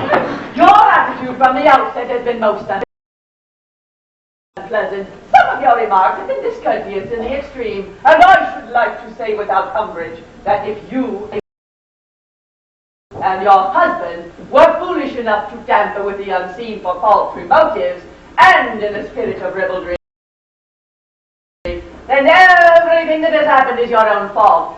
And to coin a phrase, as far as I am concerned, you can stew in your own juice. Damn! Oh! What on earth was Madame Arcadi doing here? She came for tea. Did you ask her? Of course I did. Well, now you didn't tell me you were going to. You didn't tell me you're going to invite Elvira to come and live with us. I didn't. Oh, yes, you did, darling. It was your subconscious. What was the old girl so cross about? She practically cut me dead. I told the truth about why we invited her here the other evening. Now that was quite unnecessary and most unkind. She needed to take you down. She was blowing herself all out like a pouter pigeon. Well, why did you ask her to tea? I got the exercise, of course. Oh, dear. I wish I could have a cucumber sandwich. I did love them so. Is that true, Ruth? Is what true? Well, what Elvira said? You know perfectly well I can't hear what Elvira says. She said that you got Madame Arcadi here to try to get her exercise. Is that true? We discussed the possibility. There's a snake in the grass for you. You had no right to do such a thing without consulting me. I had every right. This situation is impossible and you know it. If only you'd make an effort to try to be a little more friendly with Elvira, we might all have quite a jolly time. I have no wish to have a jolly time with Elvira. She's certainly very bad-tempered, isn't she? I can't think why you married her. Well, she's naturally a bit upset. We must make allowances for her. I was never bad-tempered, though, was I, darling? Not even when you were beastly to me. I was never beastly to you. Where is Elvira at the moment?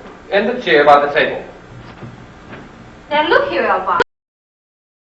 I shall have to call you Elvira, shan't I? I can't very well go on calling you Mrs. Conroy. It would sound too silly.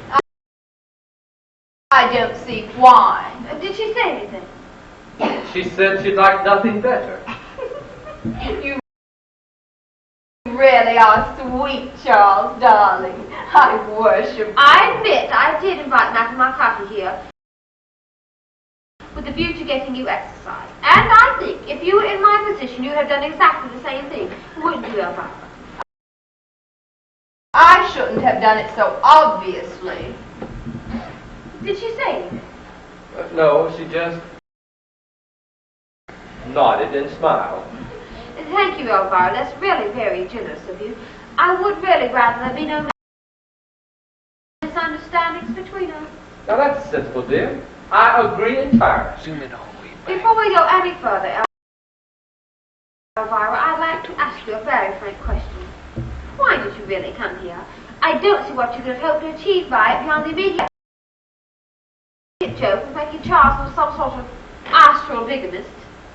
I came because the power of Charles's love tugged and tugged and tugged at me. Didn't it, my sweet? What did she say? She said she came because she wanted to see me again. Well, she's done that now, hasn't she? Well, we can't be inhospitable, dear. I have no wish to be inhospitable, but I should like to know just how long you intend to stay, Elvira. I don't know. I really don't know. Isn't it awful? She says she doesn't know. Well, surely that's a little inconsiderate. Didn't the old spiritualist have any constructive ideas about getting rid of me?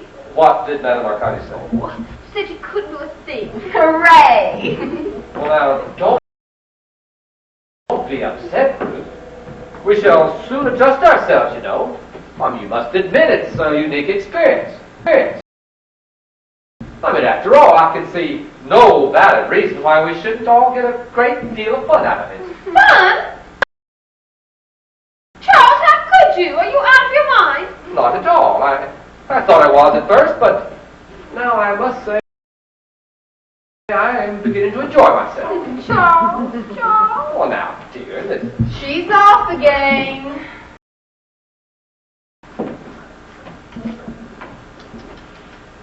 Really, Elvira, you shouldn't be so callous.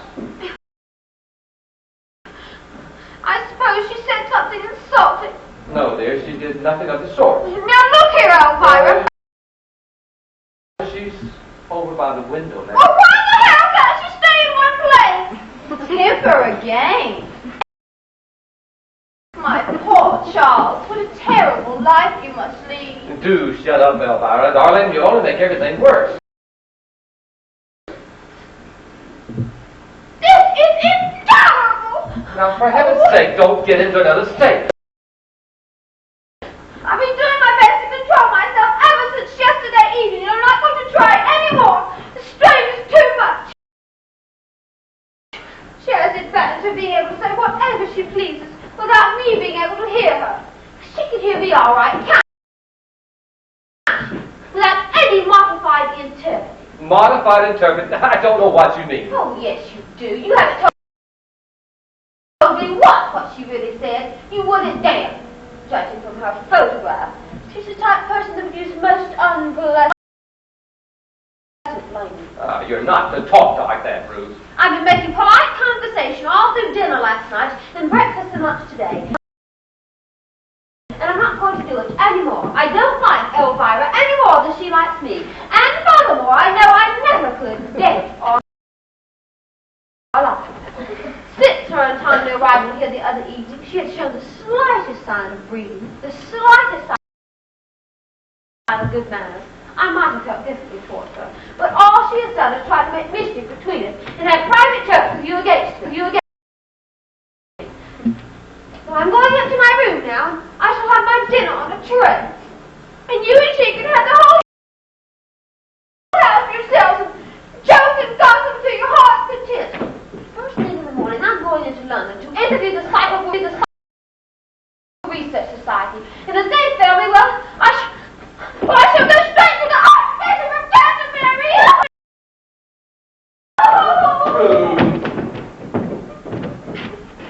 Oh, let her go. She'll calm down later on. It's unlike Ruth to behave like this. She's generally so equable. Oh, no, she isn't. Not really. Her mouth gives her away. She has a hard mouth, Charles. Her mouth has got nothing to do with it. And I resent you discussing Ruth as though she were a horse. Do you love her? Of course I do. As much as you love me? Oh, don't be silly. It's all entirely different. I'm so glad. Nothing ever could have been quite the same, could it? You always behave so very badly. Oh, Charles. I'm grieved to see that your sojourn in the other world hasn't improved you in the least. Go on, darling. I love it when you pretend to be cross with me. I am now going up to talk to Ruth. Cowardy custard. Well, now, don't be idiotic. I can't let it go like that. I must be a little nice and sympathetic to her. Well, I don't see why. If she's so set on being disagreeable, I should just let her get on with it. Well, the whole business has been very difficult. We must be fair. She should learn to be more adaptable. Well, she probably will in time. It's been a shock. Has it been a shock for you too, darling? Well, of course. What do you expect? A nice shock? What do you want, Elvira? What? I don't know what you mean. Now remember that whenever you were so overpoweringly demure, it usually meant that you wanted something. Darling, it's horrid of you to be so suspicious. All I want is to be with you. Well, you are.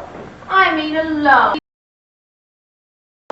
If you go up and pamper Ruth and smile her over, she'll come flouncing down again.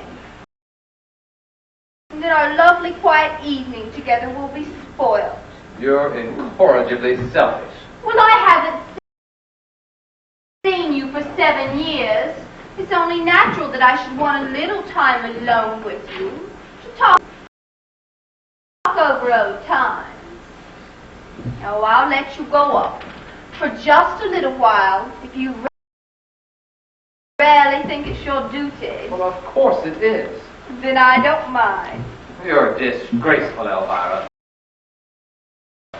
You won't be long, will you? You'll come down again very soon. I'll probably dress for dinner while I'm upstairs. You can read the Tatler. Darling, you don't have to dress for me. I always dress for dinner. What are you going to have? I should like to watch you eat something really delicious. Be a good girl. You can play the gramophone if you like. Thank you, Charles.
No, it's still pouring.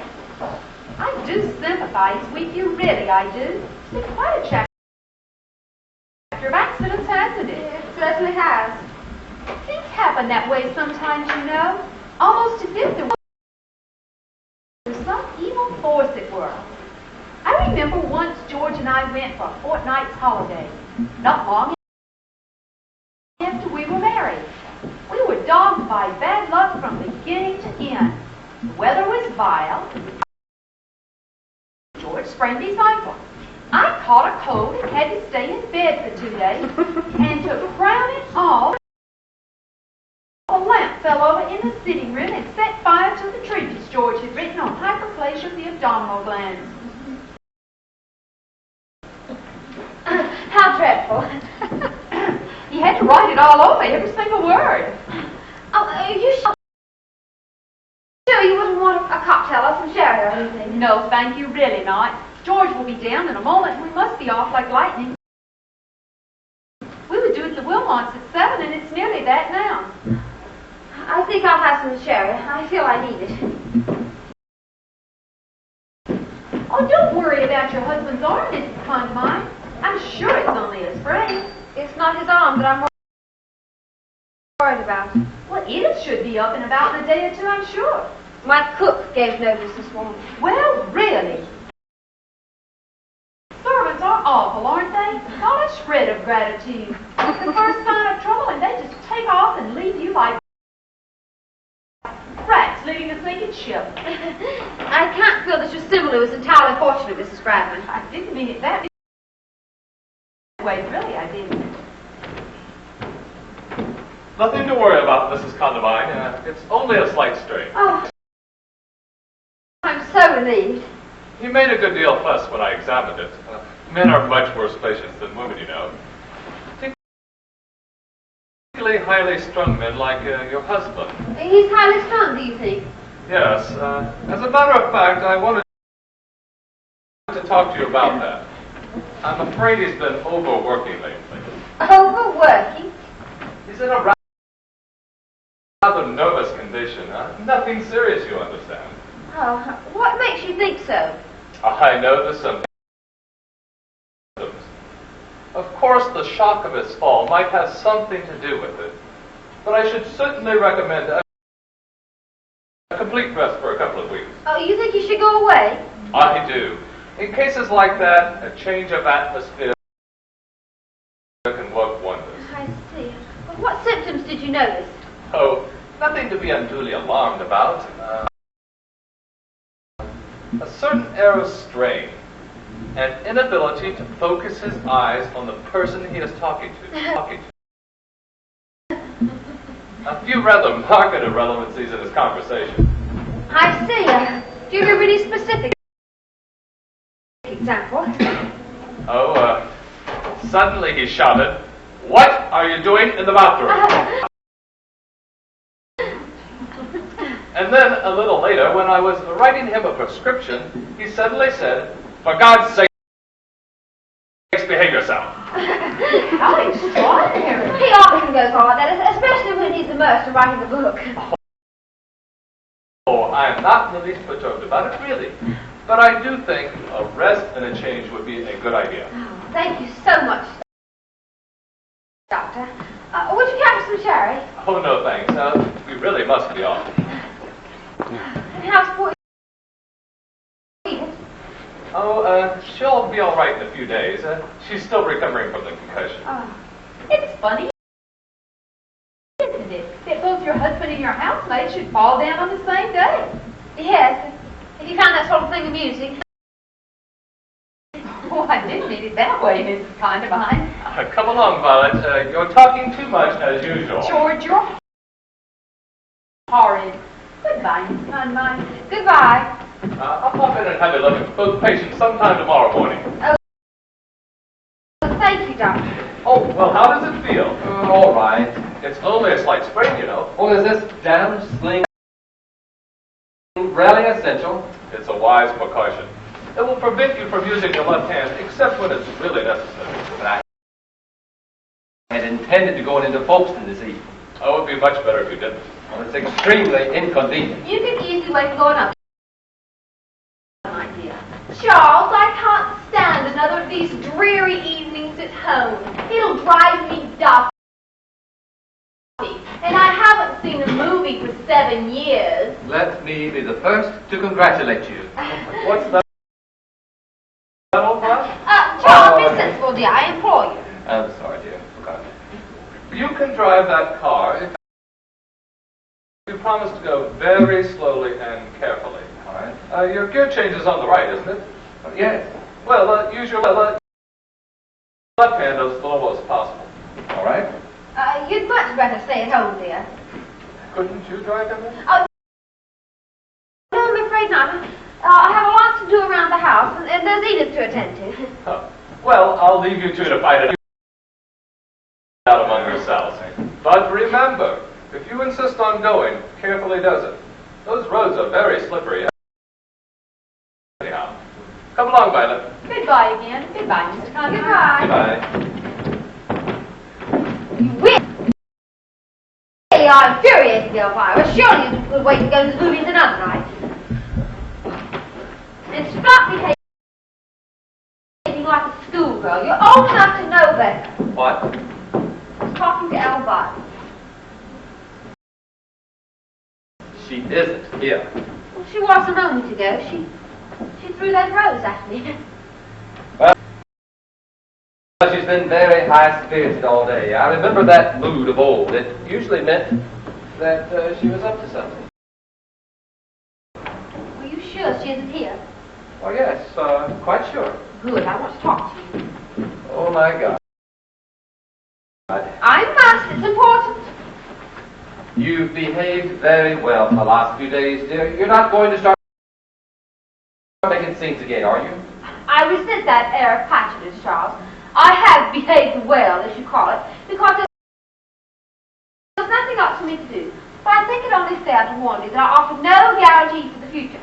My patience is being stretched to the utmost. Well, as far as I can see, the position is just as difficult for Elvira as it is for you. If not more so. Well, the poor thing comes back trustingly after all those years in the other world, and what does she face? Nothing but brawling and hostility. Well, what did she expect? Well, surely even an ectoplasmic manifestation has the right to expect a little of the milk of human The kindness. milk of human fiddlesticks. Now that just doesn't make sense, dear. Elvira is as bad as trusting as a puppet. Your granite, Ruth. Sheer, unyielding granite. And a good deal more dangerous in the bargain. Dangerous? I've never heard anything so ridiculous. How could a poor poor, lonely, wistful little spirit like Elvira be dangerous? Quite easily she is. She's beginning to show her hand. In what way? How do you mean? This is a fight, Charles, a bloody battle, a duel to the death between Elvira and me. Can't you see that now? Melodramatic hysteria. It's not melodramatic hysteria, it's true. Can't you see? No, I can't. You're imagining things. Jealousy causes people to have the most curious delusions. I'm doing my best not to lose my temper with you, Charles, but you are making it increasingly difficult for me. All this talk of battles and duels. She came here with one purpose and one purpose only. And if you can't see that, you're a bigger fool than I thought you were. What purpose could she have other than the natural desire to want to see me? I mean, after all, she was very attached to me. Poor child. Her purpose is perfectly obvious. She wants to get you to herself forever. Well, how could she? That's absurd. By killing you off, of course. Killing me off? You're mad. No, I'm not. Why do you suppose Edith fell down the top of the stairs and cracked her skull? Well, then what's Edith got to do with it? Because the whole top of the stair had been covered with axle grease. Couldn't discover it afterwards. You're making this up, Ruth. No, I'm not. And why do you suppose we were locking the dead branch out of the pear tree? The light suddenly broke. Because it had been practically sawn through on both sides. But why would she want to kill me? I can understand her wanting to kill you. But why me? It would be her final triumph, suddenly.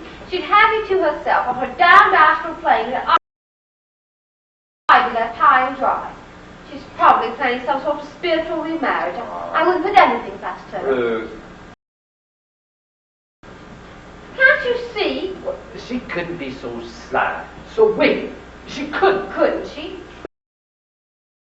Well, I will grant you that as a character she was always rather light and irresponsible, but I would never believe her capable of low cunning. Perhaps the spirit world has deteriorated her. Oh, Ruth. Don't stand there looking like a wounded spaniel. Concentrate. This is serious. Well, what are we to do? Not let her know we suspect a thing. Act perfectly ordinarily so nothing can happen. I'm going to see Madame Arcati immediately. I don't care how cross she is with her, she's got to help me. If she can't get rid of Elvira, she must know some technical method for rendering her harmless. If the trance is necessary, she shall go into a trance or I shall beat her into one. I'll be back in half an hour. Tell Elvira I want to see the vicar. This is appalling. Never mind about that now. Remember, don't give yourself away. Not so much as a flick of an Look eye. out! What? Oh, I merely said it's a nice lookout. What's a nice lookout? The weather, Elvira. The glass is going down and down and down. It's positively macabre.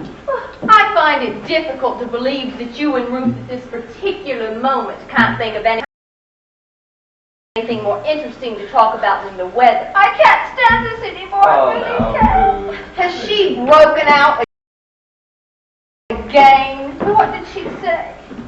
She asked if you had broken out again. Well, I dare you talk like that, Elvira. Oh. Ruth. Charles and I were not discussing the weather. You so rudely suspected. I should loathe you to think we had any secrets. So I shall tell you exactly what we were talking about. I was trying to persuade him not to drive you to Folkestone this evening. It would be bad for his arm, and you can perfectly easily wait until another night. But as he seems determined to place your wishes before mine in everything, I feel I have nothing further to say. I'm sure I hope you both enjoy yourselves. Whoa.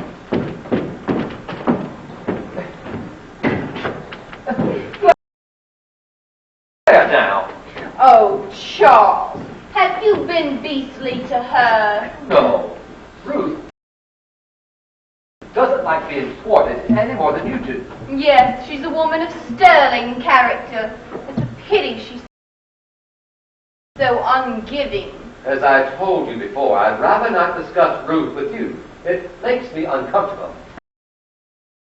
I won't mention her again. Are you ready? Well, for what? To go to Folkestone, of course. Well, I'd like to have a glass of sherry first. I don't believe you want to take me at all. Well, of course I want to take you, but I really do think it would make more sense to wait until tomorrow. It's a filthy night. How familiar this is. Familiar in what way? Well, all through our married life, I merely had to suggest something for you immediately to start hedging me off. I'm not hedging you off. I'm merely saying. All right. We'll spend another cozy, intimate evening at home with Ruth sewing away at that hideous table center and snapping at us like a little terrier. Ruth is perfectly aware that the table center is hideous. It happens to be a birthday present from her mother. It's no use trying to defend Ruth's taste to me. It's thoroughly artsy-craftsy, and you know it. It's not artsy-craftsy. She's ruined this room. Look at those curtains and that awful shawl on the piano. Lady McKinley sent it to us from Burma. Obviously, because it had been sent to her from Birmingham. If you don't behave yourself, I shan't take you into Folkestone ever. Oh, please, Charles. Don't be elderly and grand with me. Please, let's go now. After I've had my sherry. You are tiresome, darling. I've been waiting about for hours. Then a few minutes more won't matter then. Oh, very well. Besides, the car won't be back for half an hour at least. What do you mean? Ruth's taking it. She had to go and see the vicar. What? Well, what on earth's the matter? Did you say that Ruth had taken the car? Oh, well, yes. Yes, she had to go to see the vicar, but she won't be long. Oh, my God. Well, now, Oh, stop her. Go out and stop her at once. Well, why? What for? Stop her. Go out and stop her immediately. It's too late now. I heard her go a couple of minutes ago. Oh. Well, what are you going on like this for? What have you done? Done? I haven't done anything. You're lying, Elvira. I'm not lying. What is there to lie about? Oh, what are you in such a state for? I'm not in a state. I don't know what you mean. You've done something dreadful. Don't look at me like that, Charles. I haven't. I swear. God, the car. No, Charles. Ruth no. was right. You did want to kill me. You've done something to the car.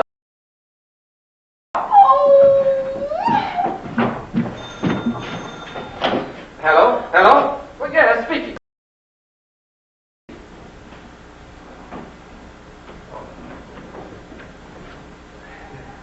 At the bridge, the bottom of the hill, yes. Yeah, I'll be right there. Thank you. Well, of all the filthy, low-down tricks. Oh, stop! Oh, no! No, Ruth, please! Don't! Please stop it! Oh! No, Ruth, please, no!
Condomine. Not at all. Well, won't you sit down? Oh, thank you. Thank you.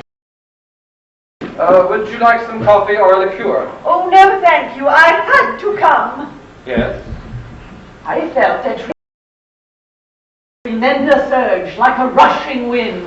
So I hopped on my bike, and here I am. But it was very kind of you. No, not kind at all. I look upon it as my duty. I know it strongly. Duty?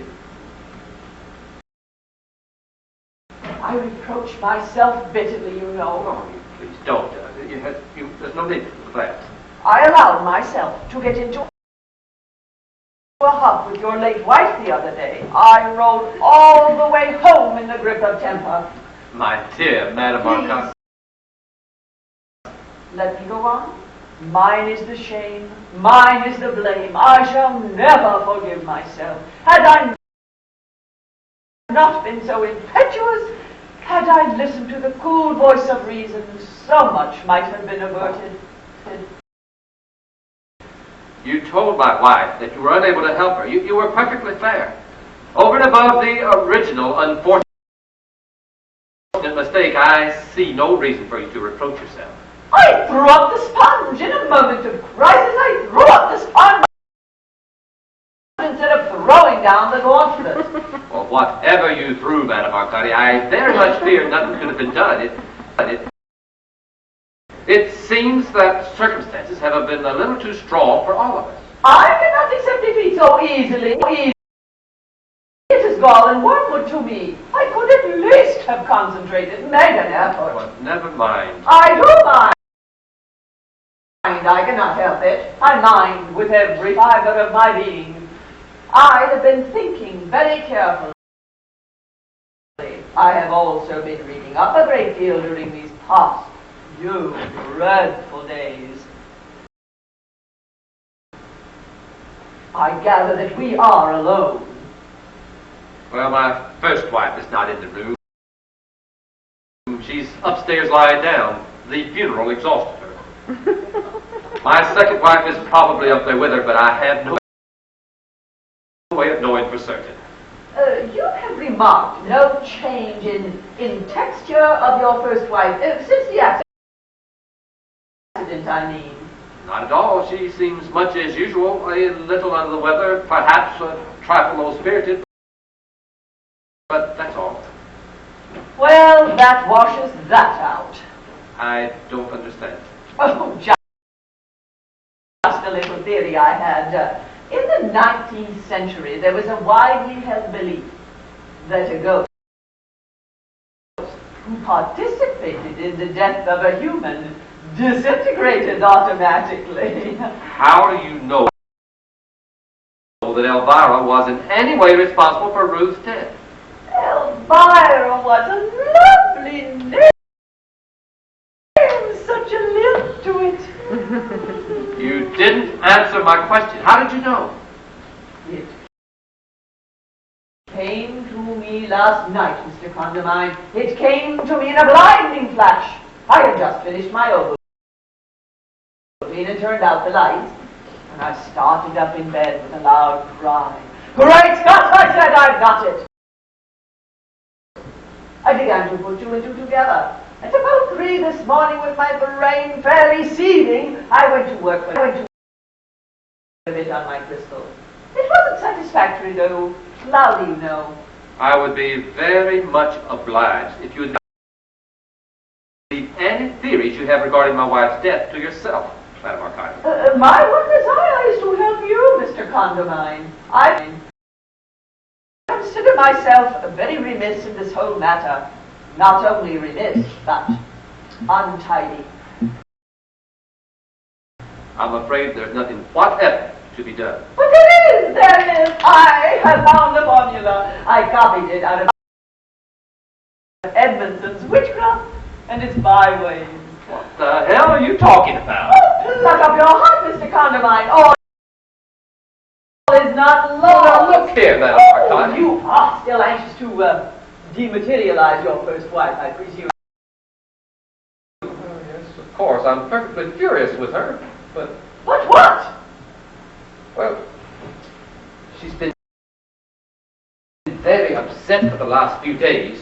You see, apart from me being angry with her, which she always hated, even when she was alive, Ruth, my second wife, has hardly left her side for a moment.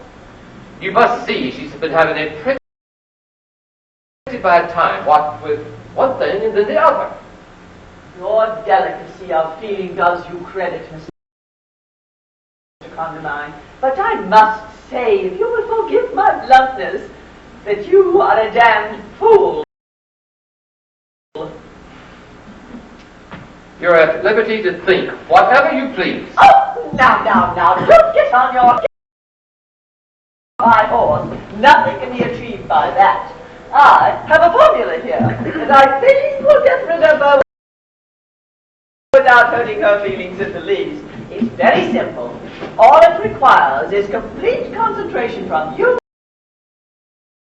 and a very minor trance from me. I may even be able to manage it without lying down. Not really, I would rather not get it. Charles, I What on earth is can't that? very- Oh, what's she doing here? Well, she came to offer me her condolences. They should have been congratulations. Now, please don't talk like that, Elvira. It isn't the worst possible taste. Madam Arcadi, allow me to introduce my first wife. How do you do? What does she want? Send her away. Where in the room is she at the moment? She's moving about rather rapidly. I'll tell you when and where she settles. She's the one who got me here in the first place, isn't she? Yes. Well, please tell her to get me away again as soon as possible. I can't stand in this house another minute. Well, now really, Elvira, I'm surprised at you. I don't care how surprised you are. I won't tolerate this any longer. I want to go home. Now, don't be childish, Elvira. I'm not being childish. I mean it. Very interesting. Very interesting. I smell ectoplasm strongly. What a disgusting thing to say. Where is she now? Here, close to me. Are you happy, my dear? Tell the silly old bitch to mind her own business. Was the journey difficult? Are you weary? She's dirty. Now, look here. This Madam is Arcadi. wonderful. It really is wonderful. Madam Arcadi. Oh, please, wait. I almost have contact. I can feel the vibrations. Please, Oh, Sir, I've got to talk to you. Go on, Elvira. Don't be a spoiled sport. Give her a bit of encouragement. If you'll promise me you'll get her into the other room. All right.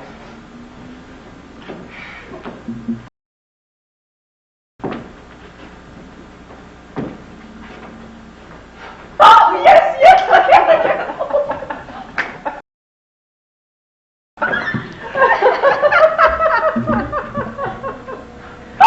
This was right. It really was great. I'm so glad you're pleased. Please get rid of her. Ruth will be in a minute. Madam Arcadi, would you think it most frightfully rude if I asked you to go into the dining room for a few moments? My first wife wishes to talk to me alone. Oh, must I? It's so wonderful being in the same room with her. Only for a few minutes. I promise she'll be here when you get back. Oh, very well. Oh, will you get my bag, please? It's over there by the settee. Here you are. Oh, you darling, you little darling.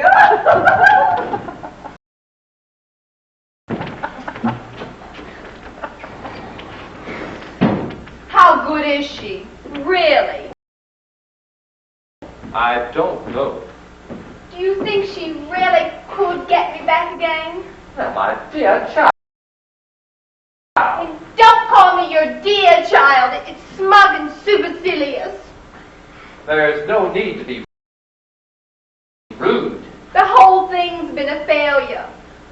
miserable, dreary failure.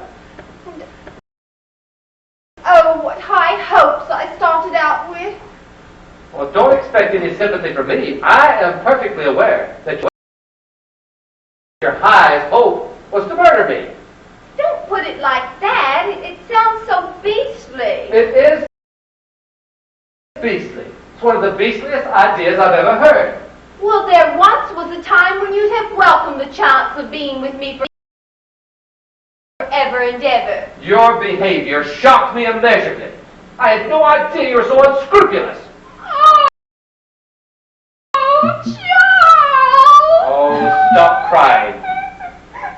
It doesn't matter. They're only ghost tears. They don't mean anything really, but they're very painful. Well, you brought it all on yourself, you know.